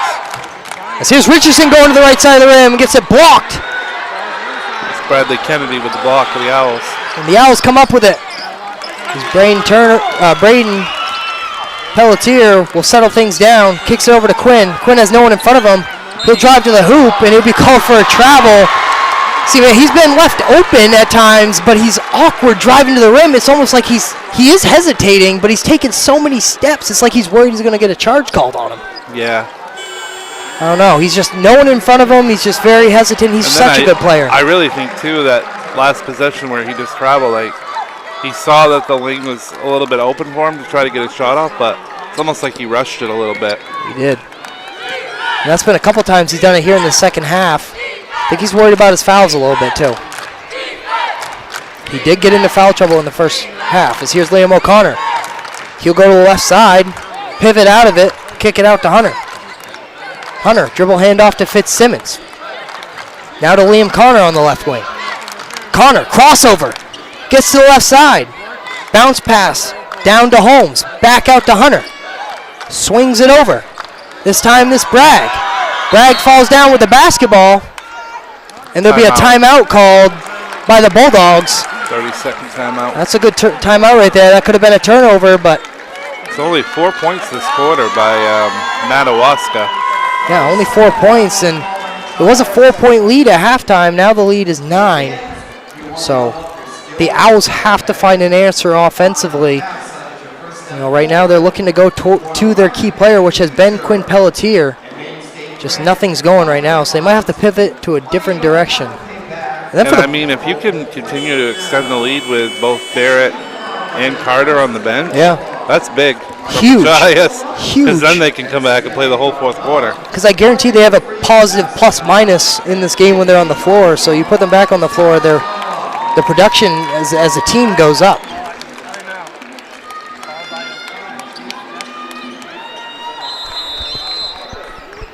Bulldogs will inbound it underneath the basket. Pass over to Bragg, to Liam O'Connor. Nice V-cut right there by Fitzsimmons, and he'll get the foul and one. Great play dialed up right there out of the timeout. As Coach Fitzsimmons is fired up. As Mikey Fitzsimmons will go to the line for a free throw. So right there, going with a box setup. Now, if you've ever seen a box play from out of bounds run, block player goes out, then the elbow player goes out, expecting Fitzsimmons to get a screen out in the corner for three, but he V-cuts and goes back in. A nice pass and a nice finish and one. 17 points for Fitzsimmons now. As here are the Owls, and that'll get stolen away again. Liam O'Connor getting his hand in the passing lane. Fitzsimmons drives up the left side to Hunter. Over to Bragg, and that'll go between his legs, out of bounds. Pass from TJ Holmes over to Wesley Bragg. Out of bounds, Owl basketball.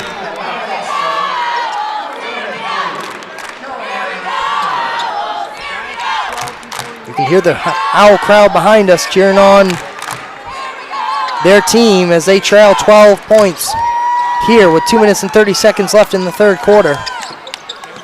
Quinn Pelletier drives, kicks over to Turner, up and in.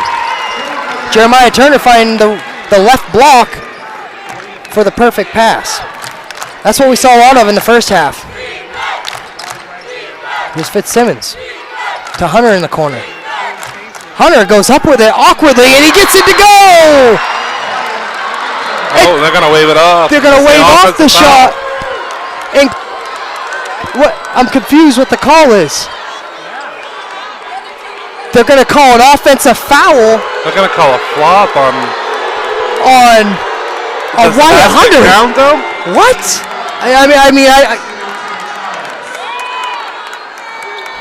I'll keep my mouth shut, but I don't get it. It looks like they're going to call. The basket good? But they called the basket's good. They called a flop, though. Yeah, after he made the basket, I guess he flopped. So they did count the basket. Yes, they counted the basket. The 2 points will count for the Bulldogs, but they'll get a flop warning. I don't know if I've ever seen that one on the offensive player. Yeah, so now flop warnings on both squads now.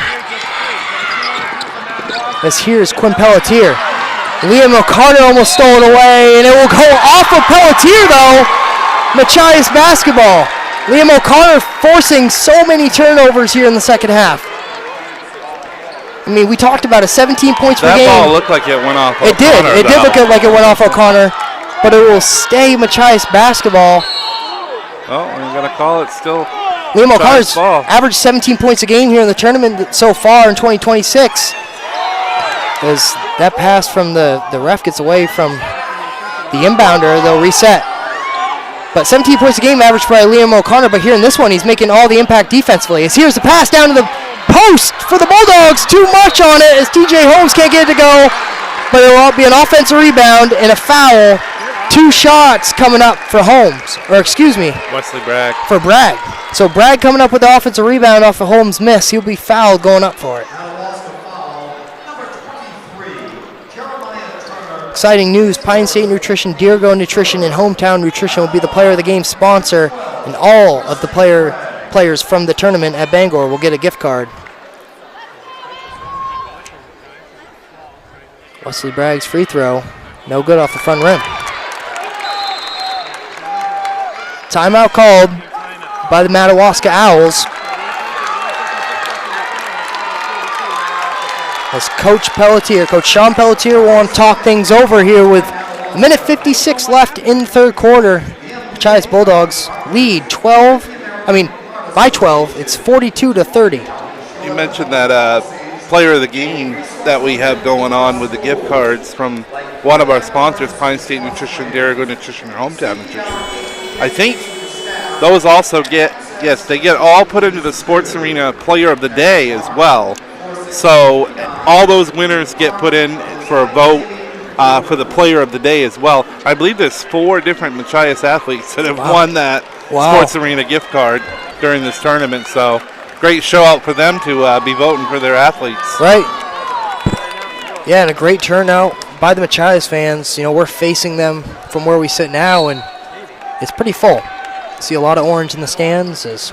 Their girls team wasn't able to come out on top, but their boys team is looking good right at the moment. Is that free throw no good by Bragg? Offensive rebound by Wyatt Hunter. As here's Liam O'Connor, he'll get trapped in the corner, and a timeout called by the Bulldogs. Boy, a lot of timeouts in this third quarter. Yeah, not a timeout you want to take, but probably one you have to take right there, trapped in the corner. It's a 12-point game, and just looking at the huddle right now, it looks like Quinn Pelletier is trying to explain something to Coach Sean Pelletier. Maybe he feels like he's getting fouled or something that we'll have to keep a close eye on. And we talked about the fouls, how they went in the first half, all the charges that Machias committed, and the charges drawn by the Owls. And here in the second half, it's balanced out a little bit. Yeah, I mean, we still have, minute 50 here in the third, 8 minutes in the fourth, and we still have almost 10 minutes of game time left. Still a long way out before this one come to an end. And both teams with 3 fouls, both teams with 2 timeouts left. 12 points isn't a lot of points when you got the 3-point shot as well. So right. We haven't seen the Owls go to the 3-point shot here much in this game. No, they definitely haven't. They haven't made a 3 in this game, actually. I don't think they've attempted a lot either. Yeah, I think a couple, but not more than 5. I know that. So here are the Bulldogs. It'll be Liam O'Connor with a minute 45 here in the third quarter. He'll drive, crossover, backs down his defender, and it'll get tied up, stolen away by the Owls. It'll be out of bounds. Madawaska basketball. As Liam O'Connor, he's doing a good job with that crossover, getting to his spot, but as soon as he backs and turns, tries to post up his defender, another defender comes to dig that out and commit a turnover. So here's Quinn Pelletier. He'll drive to the left side of the basket, gather his feet, turn, pivot, layup, good for Quinn Pelletier. Much needed basket. He's got to start taking over this game. He does, and that's a much needed basket. We saw the aggressiveness right there by Pelletier, much needed. There's Liam O'Connor. He'll get double team, backs out of it. He'll pass down to Bragg. Bragg out to Hunter. Dribble handoff to Fitzsimmons. Fitzsimmons and Connor getting guarded very tightly here. That one get poked away, and it'll be a foul called reach on Braden Pelletier. 4 fouls now on the Owls. That's checking in for the Bulldogs, is Brady Ferguson. He'll check in for Wesley Bragg. And then checking in again is Dallas Richardson for the Bulldogs. And checking out will be number 15, Brady Ferguson. Oh, excuse me, Ray Ferguson will go to inbound it. Yeah, he's going to inbound the ball, actually. Passes into Fitzsimmons. To Connor. 59 seconds on the clock. Connor drives to the right side. Gets it up and in. Nice touch right there on the finger roll. I say a finger roll, but it was on the right side. A little English behind that layup. So here's Quinn Pelletier. He'll cross over, drive to the left side. Gets it up and in. 4 quick points for Quinn Pelletier. 10-point game again. So O'Connor will dribble it up. Gonna have to get some defensive stops though if you're Madawaska. O'Connor being aggressive, drives to the rim, kicks over to Holmes, and it'll be out of bounds. Owl basketball, and if you're the Bulldogs, you probably want to hold on to that and be a little more patient. Yeah, I don't think they want it. Yeah, I think Coach Fitzsimmons is a little upset with that as well. Less than 30 seconds on the clock. You could have maybe gotten the last shot of the quarter. Yes, here's Jandro. Over to Brain Pelletier. Backdoor cut by his brother Quinn. Quinn gets 6 quick points now.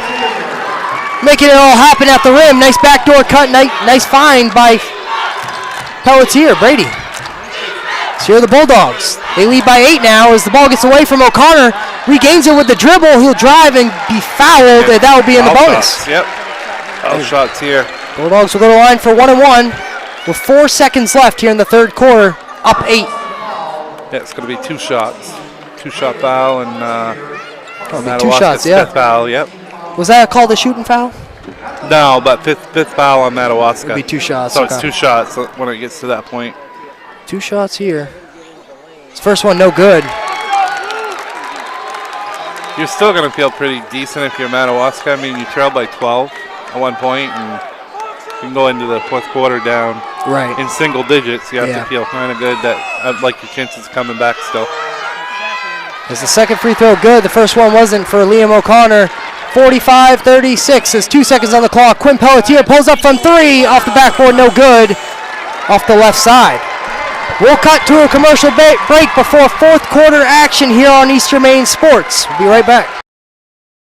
And softball training facility has the perfect gift for the budding all-star on your holiday shopping list. Give the gift of training. Sluggers offers both group and one-on-one lessons for all levels. Give the gift of experience. From batting cages to advanced technology, Sluggers is the perfect place to get practice and improve skills. Give the gift of competition. Joining a travel team at Sluggers is a great way to learn and grow with new friends. You're sure to hit it out of the park when you give the gift of Sluggers.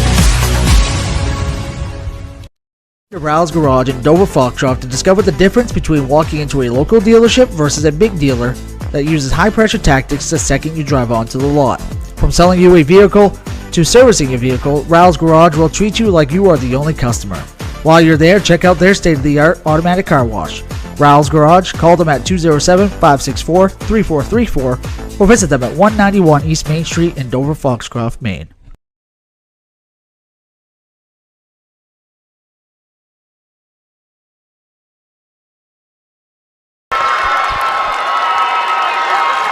Welcome back. It's fourth quarter basketball between the number 1 seeded Machias Bulldogs and the number 2 seed Madawaska Owls. I'm Logan Martin here with Chris Lesner. Happy to bring you fourth quarter action. This has been a tight game. I know the lead's 9 right now, but anything can happen between these two squads. 45-36 is the score. The Bulldogs lead. They have the basketball here. Liam O'Connor with it. Pass to Fitzsimmons. Tightly guarded by Bollier. As that's over to Richardson, who'll go off his knee out of bounds. On forced turnover.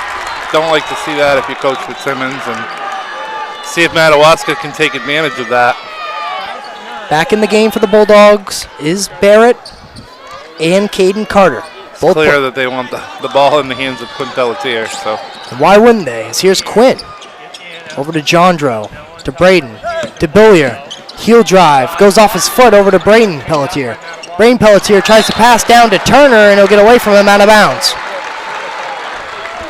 Right idea, I just don't think Turner was positioned in the window open enough to catch that with 2 hands. One step towards the basket, he might have been open for a layup, as here's Fitzsimmons. He'll pass to Caden Carter on the left elbow. Ball fake, passes to Barrett, right elbow. Now to Liam O'Connor, nice in and out move, gets to the hoop and one! He is so quick. Liam O'Connor with one of the best crossovers you'll see in the tournament. And that's how he gets to the hoop for an and one. So it's 47-36 now. Machias will lead by 11 with a free throw opportunity for Liam O'Connor.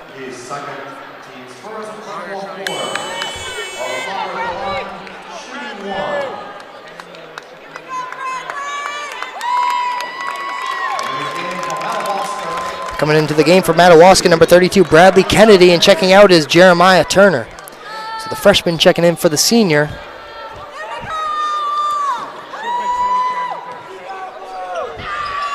It's a free throw for Liam Connor. Off the front rim, no good. Seems to struggle a little bit from the free throw line this one. Here's Braden Pelletier, excuse me. To Jondro. Jondro gets a screen from Quinn. Jondro's floater, no good. Offensive rebound, tipped away. Secured by the Bulldogs. Here's Carter, over to Liam O'Connor. Euro step. Too strong off the backboard, no good. And there'll be a foul called on the rebound. And that foul will be on the Owls. It's going to go on Braden Pelletier. Braden Pelletier will pick up the foul for the Owls. 2 quick fouls here in the first minute, 10 seconds here in the fourth quarter.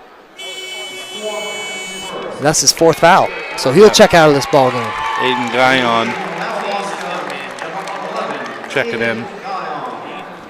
in for the Owls. So 4 fouls for Braden Pelletier. He also obviously a key player as well. Yep. For Madawaska. Connor's pass to Barrett, gets it backhanded off to Liam O'Connor. Kicks over, mid-range, that's where Carter likes it, and he makes it. Caden Carter buries another mid-range shot. Again, nothing but net. He loves that spot. As here are the Owls. Jondro to Quinn Pelletier. Tries to pass down to the block. Gets it tipped away. There'll be a hold called on the Bulldogs, on Caden Carter, who disagrees with the call, and he has to be settled down.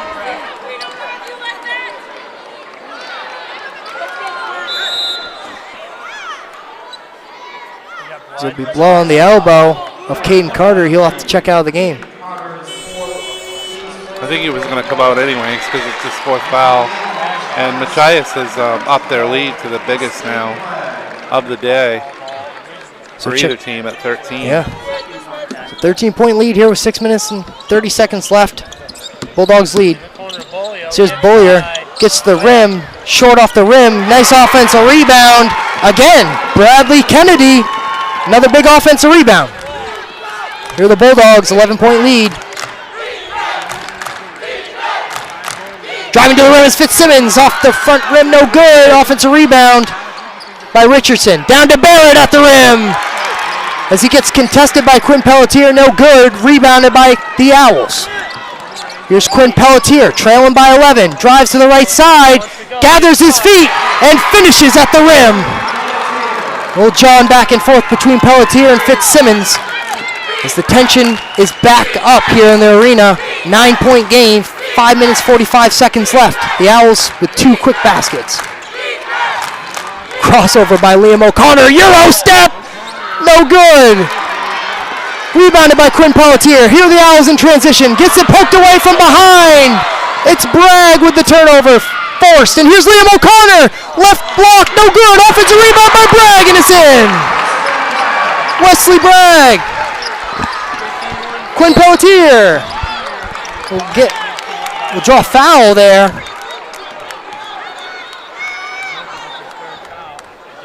Is that foul will go on the Owls on on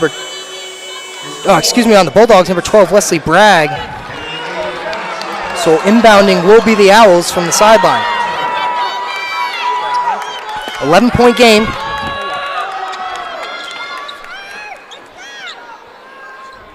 You mentioned it. No 3-pointers in this game for the Owls.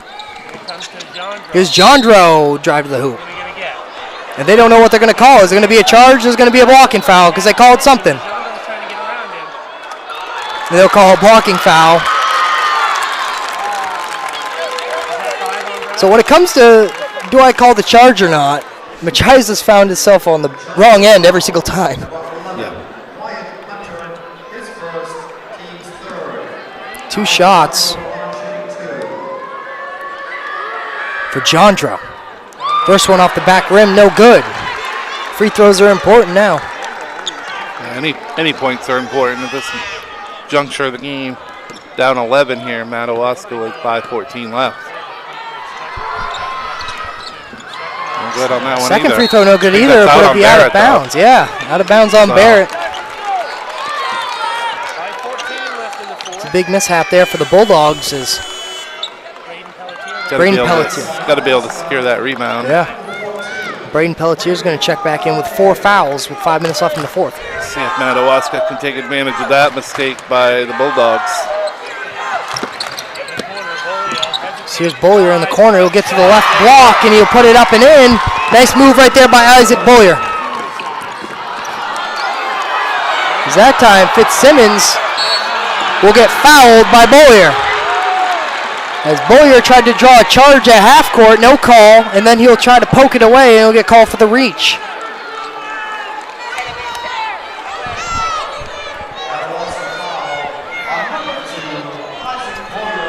Might also be a foul shooting contest down the stretch because both teams right now have 3 fouls. Yeah. So. It's been called a close game here. Barrett will inbound it on the sideline. 9-point lead for the Bulldogs. Pass it in to Fitzsimmons. Couldn't tell if he was going to Hunter or Fitzsimmons there, but Fitzsimmons will pass off to Richardson.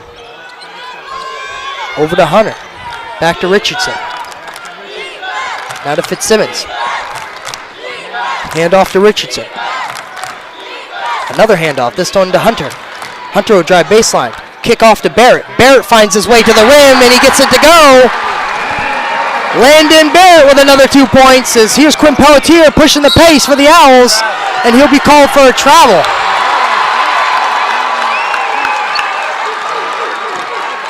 As it's clear after baskets made by the Bulldogs, the Owls want to push the pace. Youthful legs from the freshman Quinn Pelletier. Travel violation. Bulldogs basketball here with 4 minutes, 25 seconds left. As they just crossed the half-court line in time. Here's Bragg. To Hunter. Hunter drives, wide open lane. Goes to the rim, no good, in and out. Rebound by Barrett, goes up and in. He's been big on the glass today for Machias. Landon Barrett's been huge getting rebounds for this team.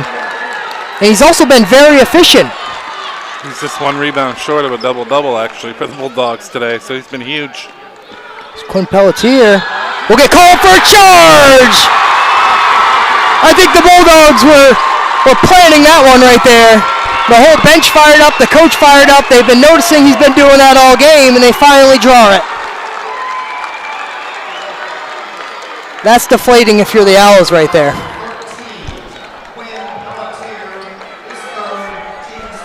Not good, though. He had 2 fouls for a long time and finally picked up his 3rd there on the offensive foul. So here's Hunter. Tightly guarded by Jondro. Now Bollier will pick up Fitzsimmons. Over to Hunter. Hunter drives. Another open lane. Kick over to Barrett. Now kicks it back out to Fitzsimmons. Rush. Yeah, no rush. He didn't have it. That's the reason why he's been so efficient. Here's Richardson, wide open lane. Kicks over to Bragg. Back to Richardson. They're going to take their time and drain this clock.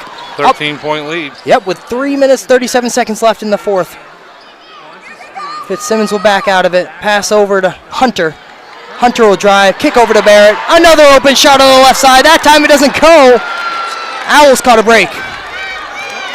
Here's Quinn Pelletier. He'll drive the middle. Pick the right side. Kick over to Bollier. Bollier gets the 3 to go. Timeout. Sean Pelletier for the Madawaska Owls. 10-point game, 3 minutes and 15 seconds left. That's a big 3-pointer by Bollier. He's had a couple.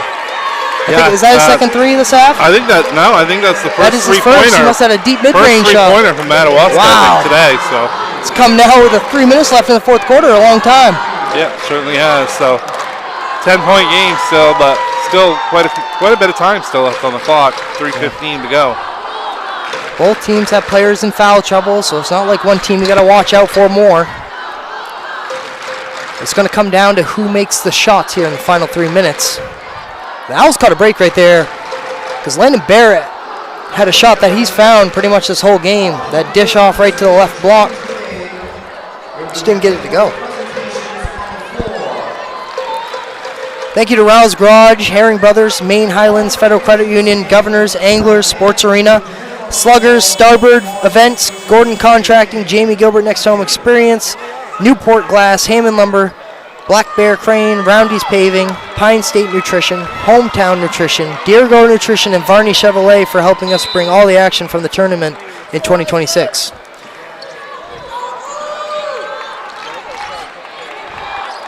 I'm Logan Martin, joined by Chris Lesnar here on the call. Number 1 Machias Bulldogs against the number 2 Madawaska Owls. Machias leads by 10 here. It almost gets stolen away. Oh, might have got away with the travel too. Machias. Here's Liam O'Connor, settles things down. He'll back out of it. He's the one player that really isn't patient. He loves to get his basket or find an opportunity for another teammate. But he's playing smart here, just going to dribble the clock down and force the Owls to foul if they don't find a shot. Here's Richardson, over to O'Connor. I would foul O'Connor if I was the Owls. O'Connor will dribble back out top of the key. It's getting to time where you got to think about fouling. It's 2 minutes, 30 seconds left. You're down 10 as the foul will come here. It'll be on Jondro. O'Connor's only 2 out of 5 from the line, so that'll be a wise choice. Now that I say that, he'll make both, but had to foul somebody there. It's just 2:28 left now. 2 fouls for Liam O'Connor. These are important free throws. He hasn't been automatic today from the free throw stripe. Gets the one to go, the first one. Exciting news, Pine State Nutrition, Deergo Nutrition, and Hometown Nutrition will be the player of the game sponsor, and all the players from the tournament at Bangor will get a gift card if they win. Sports Arena will be the player of the day sponsor. Each player from the player of the game winners will be put up for a vote for player of the day.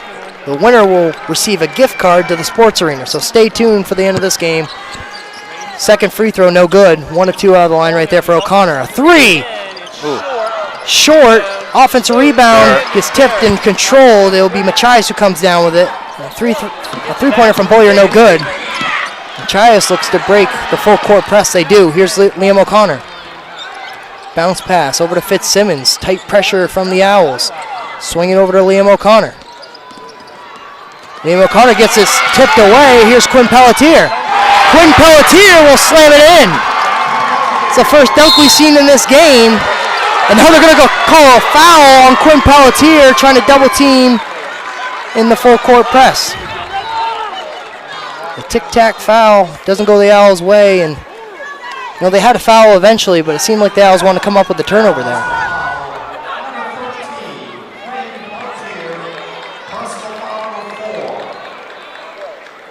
So Fitzsimmons is going to go to the line from Machias. Mickey Fitzsimmons at the line. First one's good. Machias regains the 10-point lead. Minute 51 left here in the fourth quarter. Madawaska is going to have to figure out who their hero is going to be. They're going to need a couple three-pointers to fall for them in the last 2 minutes of this game. And they've only had 1 fall for them this game. Second free throw, no good. Rebounded by the Owls. It's Braden Pelletier. Pelletier, right side, backs out of it. Passes to the right wing, and that pass will be turned over. Errant pass right there from the Owls. Here's Caden Carter in transition. Smart decision to slow things up and kick it back out. You don't need that shot right there with no numbers. And there'll be a foul called on Jondro, and Liam O'Connor will go to the line for 2 shots. So Machias doing a good job defensively, especially here in the second half.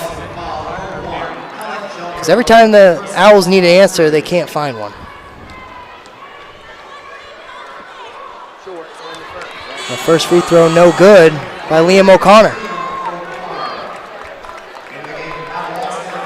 Only 3 of 9 from the line for O'Connor.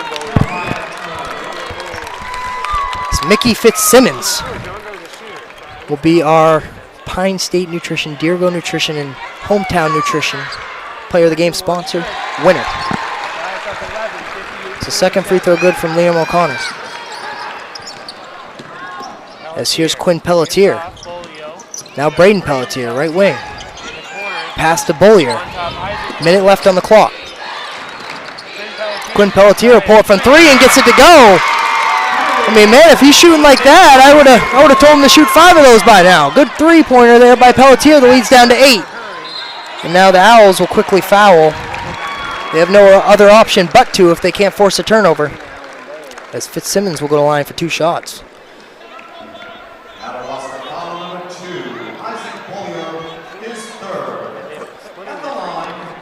If you're the Bulldogs, you can't let this game come down to missed free throws. You have an 8-point lead here as he makes the first one. Now it's a 9-point lead. And that's what great teams do right there. They make the free throws to put the nail in the coffin. Barrett will check out of the game, and coming in is Bragg, and I think that's to help out with the speed and transition that the offense of the Owls want to play at. Second free throw, good. Fitzsimmons gets them both to go. It'll be 10-point lead now, 60-50. Under a minute left here. Braden Pelletier with the ball. He's going to have to find the answer quick. Here's Bollier. Bollier gets it back. Jab steps. They're going to have to find a shot. He will drive and get fouled, and that'll be the 4th foul on the Bulldogs. Not in the bonus yet. 16 seconds have ticked off the clock. I don't think you need to really care if you're open. You really have to just start jacking shots You at do. this point. You do. You got to start letting it fly. You're not down 5. You're down 10. 44 seconds left. They need a quick basket. They did have an open shot at the top of the key. As that time, Quinn Pelletier will be fouled going up for the shot. 2 shots coming for Quinn Pelletier with 40 seconds left.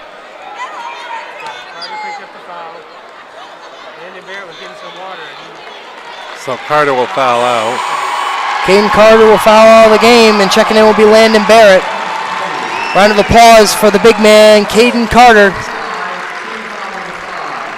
Yeah, he still had a solid game. He put in 8 points, but obviously his length at the rim changes a lot of games. He did. With blocks, spacing the court, everything. The mid-range was connecting for him. The first free throw in and out, no good. Both the big men for the Machias Bulldogs, Barrett and Carter, have been very efficient. I mentioned it, but shooting well over 50%. And they're coming down with rebounds as well. It's the second free throw good for Pelletier. 9-point lead with 40 seconds left. Richardson will get the ball. Now to Fitzsimmons. Fitzsimmons over to O'Connor. And that will be advanced past half court. He'll get tipped away. There'll be a jump ball. Tied up. It'll be Owls basketball. So Coach Pelletier choosing not to foul right there. Instead, just try to hope to force a turnover. And since they do, he'll call a timeout and talk things over, as this will be their last chance to come back. Here with 27 seconds left. Machias leads 60-51. It'll be Owls basketball. Do they need a 3 here? Yeah, they do.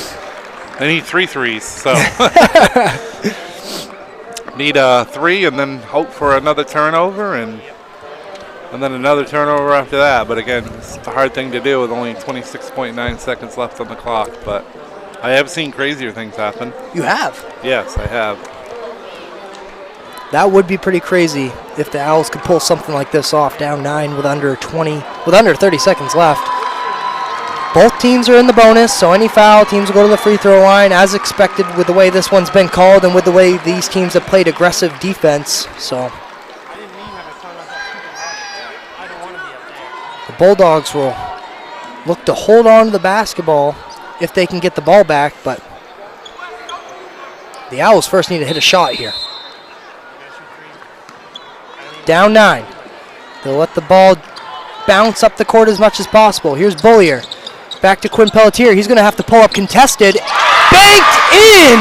Quinn Pelletier from 3 feet behind the three-point line. And now the Owls got a foul. But the Bulldogs will get a timeout called right before the trap comes. So now it's a 6-point game, 15 seconds left. So 6-point lead, 60-54. Quinn Pelletier, 2 3-pointers to keep them in this game. He's got 25 in the game now. He's got 11 here in the fourth quarter. So We did not see that three-point shot in the first half, and ever since he's chosen to shoot it in the second half, it's been falling. So I wonder if the game plan was just to attack the rim all day.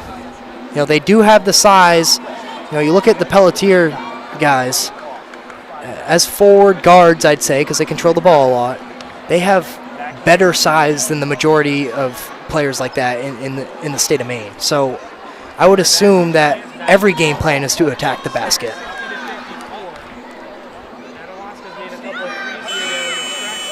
obviously they're going to try to press and try to force the turnover. And if they can't force a quick turnover, it's going to be an immediate foul after that. They have 2 seconds, maybe 3, to decide if they want to foul or not. They got to force a turnover off the inbound. No timeouts for the Owls either. This one's inbounded to Liam O'Connor, and they get a quick foul, and that's the one they want to foul, I think. Yep. So with no timeouts, the Owls will have to hope for a miss in a very, very quick basket.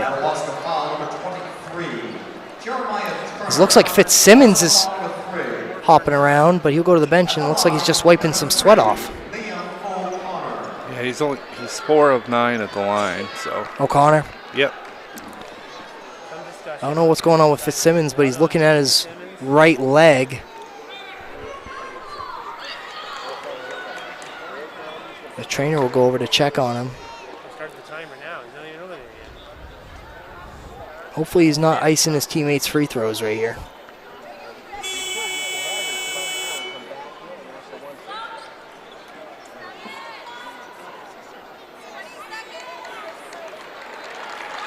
I think you have, 30 seconds, I believe, to try to get whatever the issue is resolved before. I did not know of that rule. Is that a new rule? There's a time thing on that, I think. Either that or you got to substitute after that. So you have 30 seconds to do so. Yeah. 6-point lead. Free throw good for Liam O'Connor. He's now 5 for 10.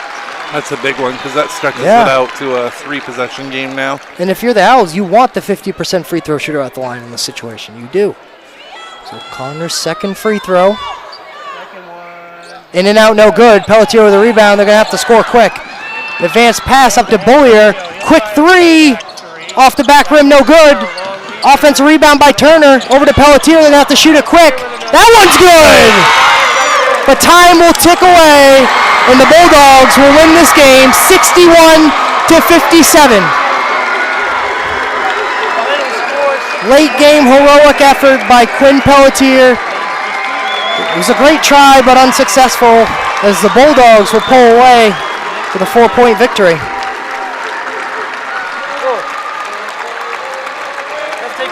You can tell how much this one means to Madawaska and to Machias. This was an intense back-and-forth ball game. The Bulldogs controlled the second half, but the Owls stuck in the game the whole entire way, so something to hold your head high. So as the two teams will shake hands, Chris was tallying up the final stats and trying to, yeah, trying to. But we do know that the player of the game will be Fitzsimmons. Yeah, Fitzsimmons ended with 20 points, 5 rebounds. 20 points and 5 rebounds for the player of the game, Fitzsimmons, and the Machias Bulldogs will advance to play Monmouth in the state championship game next.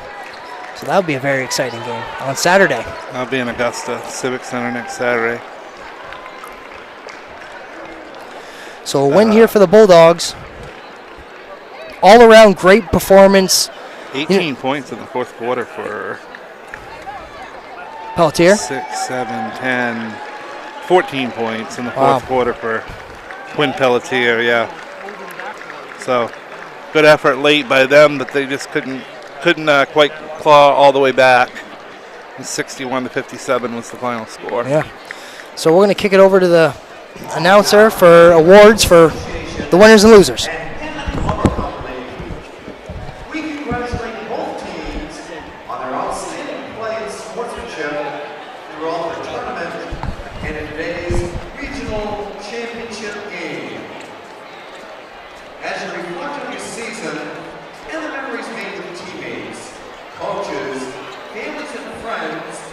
We hope your experiences in the 2026 tournament will stay with you for a lifetime. Please carry with you pride your efforts on the court and in the classroom. You're representing yourselves, your schools, your sport, and your communities with excellence. To present the awards this afternoon, representing Maine Principals Association are Larry Murphy, retired administrator at Fort King Community High School, Matt Rosignol, athletic administrator at Van Buren High School, and Joe Breeze, career and technical education director at Presque Isle High School. And representing Hammond Lumber Company is Peter Economy, retail and hardlines manager. To begin the awards presentations, I would ask head coach Sean Pelletier and assistant coach Ben Dion to please come forward to present the individual runner-up awards.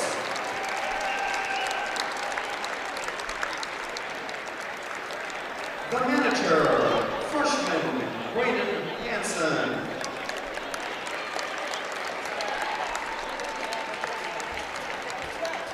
Players, freshman Lucas Pelletier.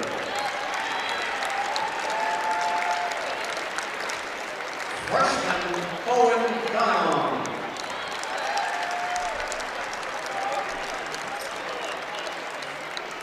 Freshman Bradley Kennedy.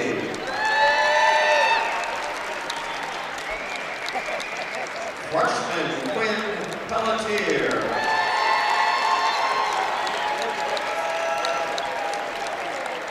Junior Ashton Garrett. Junior Carter Garrett. Junior Aiden Diamond. Junior Alec Jumbro.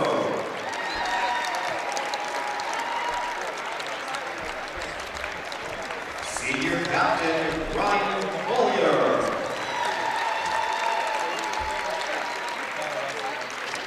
Senior Captain Jeremiah Turner.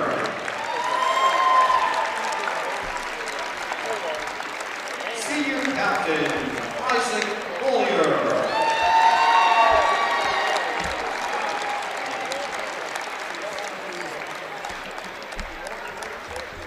And Senior Captain Braden Pelletier.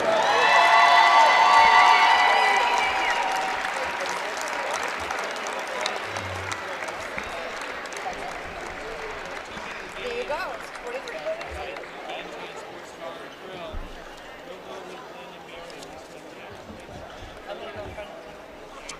Meet you over there.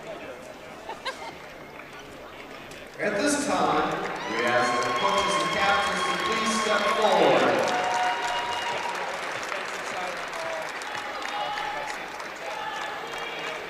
On behalf of the Maine Principals Association and Hammond Lumber Company, it is our pleasure to present the runner-up plaque for the 2026 Maine Class D1 Boys Regional Basketball Championships to the Owls of Madawaska High School. Congratulations.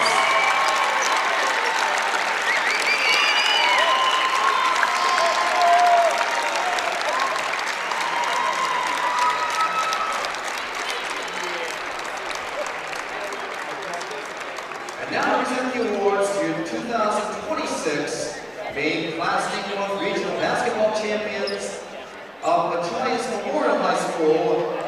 I would ask head coach Chad Fitzsimmons and assistant coaches Mike Ford and Bobby Richardson to please come forward.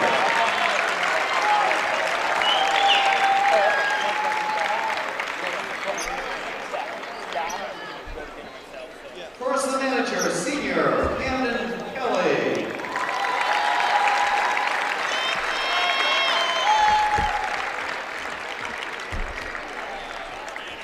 Freshman, TJ Holmes.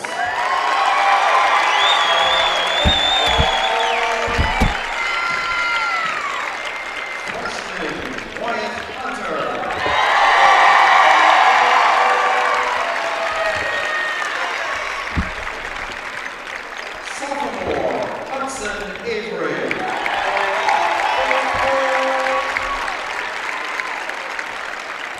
Sophomore, Cameron Silver.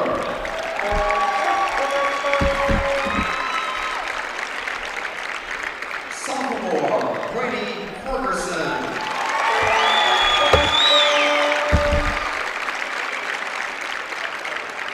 Junior, Gage Holland.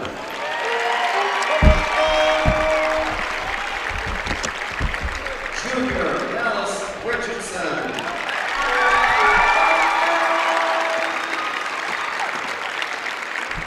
Senior, Wesley Bragg.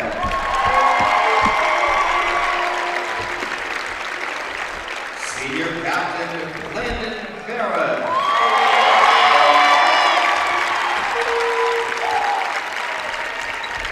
Senior, Liam O'Connor.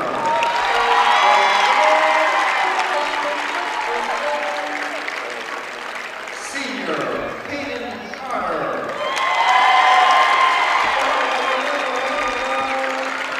And senior captain, Vicky Fitzsimmons.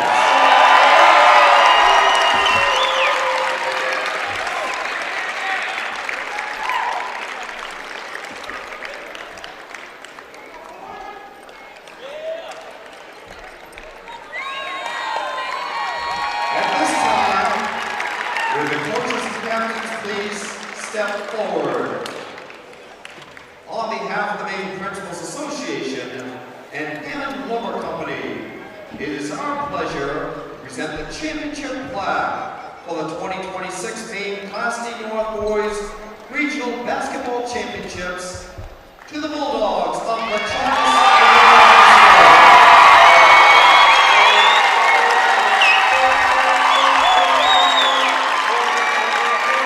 Congratulations! Enjoy celebrating your regional championship. Basketball 2026 Maine State Basketball Championship game next Saturday at 4:15 at the Augusta Civic Center.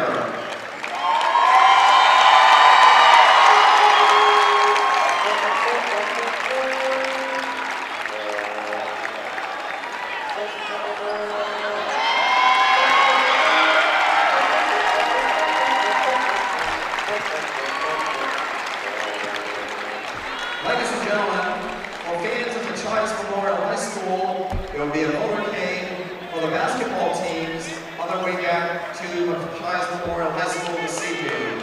Once again, there will be a motorcade for the Machias fans on the way back to the school this evening.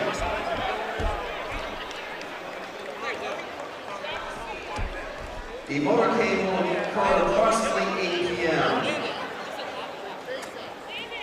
The Maine Principals Association and the Lumber Company, Maine Bureau of Highway Safety, reminding them to celebrate your achievements, you must get home safely. Don't get distracted, and always buckle up.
As the Cross Insurance Center staff prepares for this evening's session, we do ask that all spectators begin to make their way towards the exits. If you're waiting for team personnel, please do so in the upper concourse.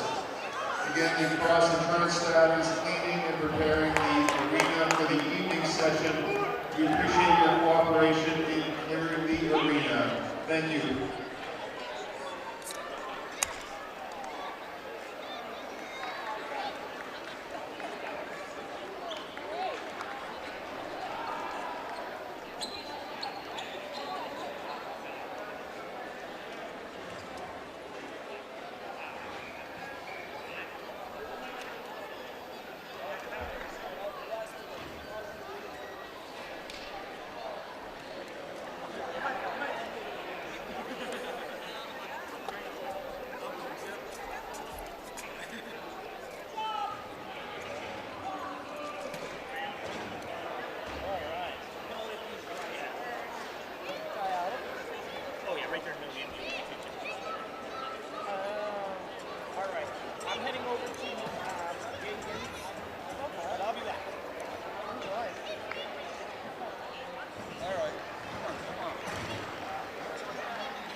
Get another request. The Cross Center staff would like to prepare the arena. There is a separate session that will be coming into the Cross Center in a few minutes, so we do ask that you make your way towards the exits.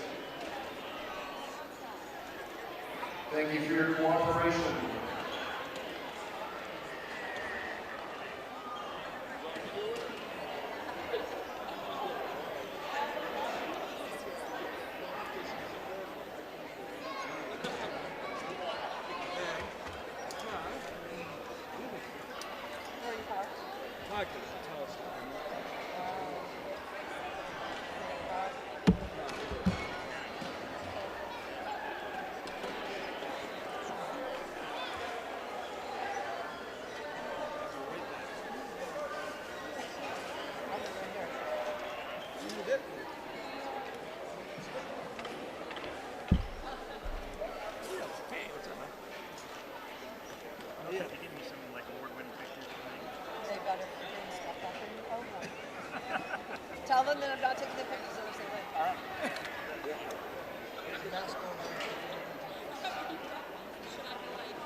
come and say hi.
Right?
That was quick.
sit here. I go there. We have more room now because they're gone. So.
Alright, let's switch this up. There's a different people playing, different people announcing. Logan's still there, but there's a switch this like this. Am I here?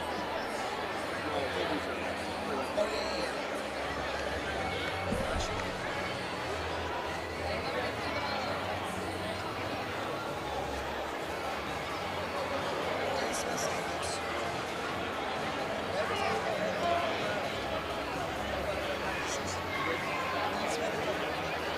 Yeah, they do.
Yes,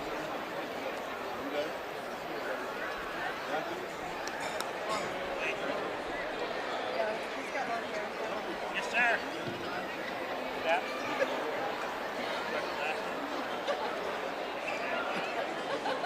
I don't have my hair left.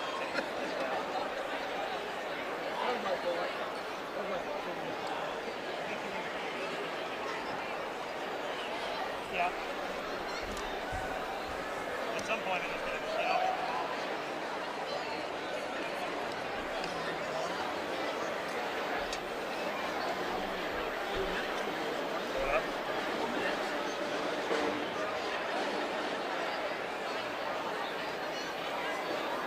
I think in real life, I think a pony and a lynx would be quite a battle.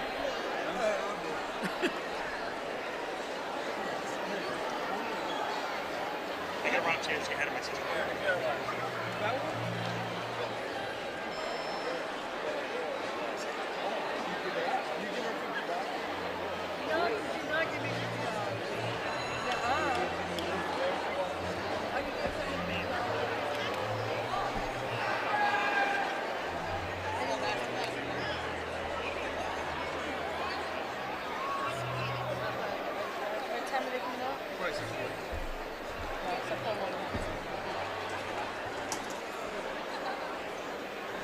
Hammond Lumber Company is proud to sponsor Maine's high school sports championship traditions. Hammond Lumber Company, a fourth-generation family business, carries a full line of building materials and features home planning design centers, all conveniently located in the communities we love to cheer on. You're dressed down today. Lumber.com. Yes, I have never seen you dressed down before. No, I think if like Bucksport was in it, I might kind of. And if they get back in it, I'll resume the tradition. Well, you look very relaxed and comfortable. Well, I'm kind of just helping, so I figured I could kind of tone it down a little. Maybe next year I'll be back with the Bucks. Probably the boys have a chance of so you never know.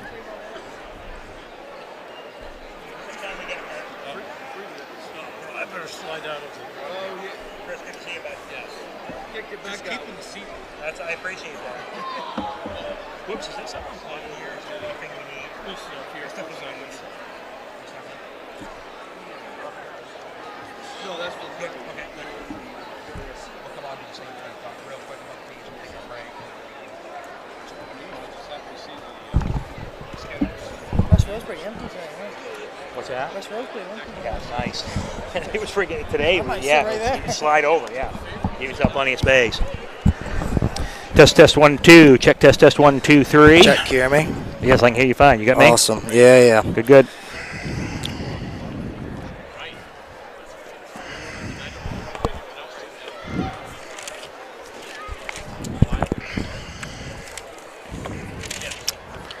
La la la la la la.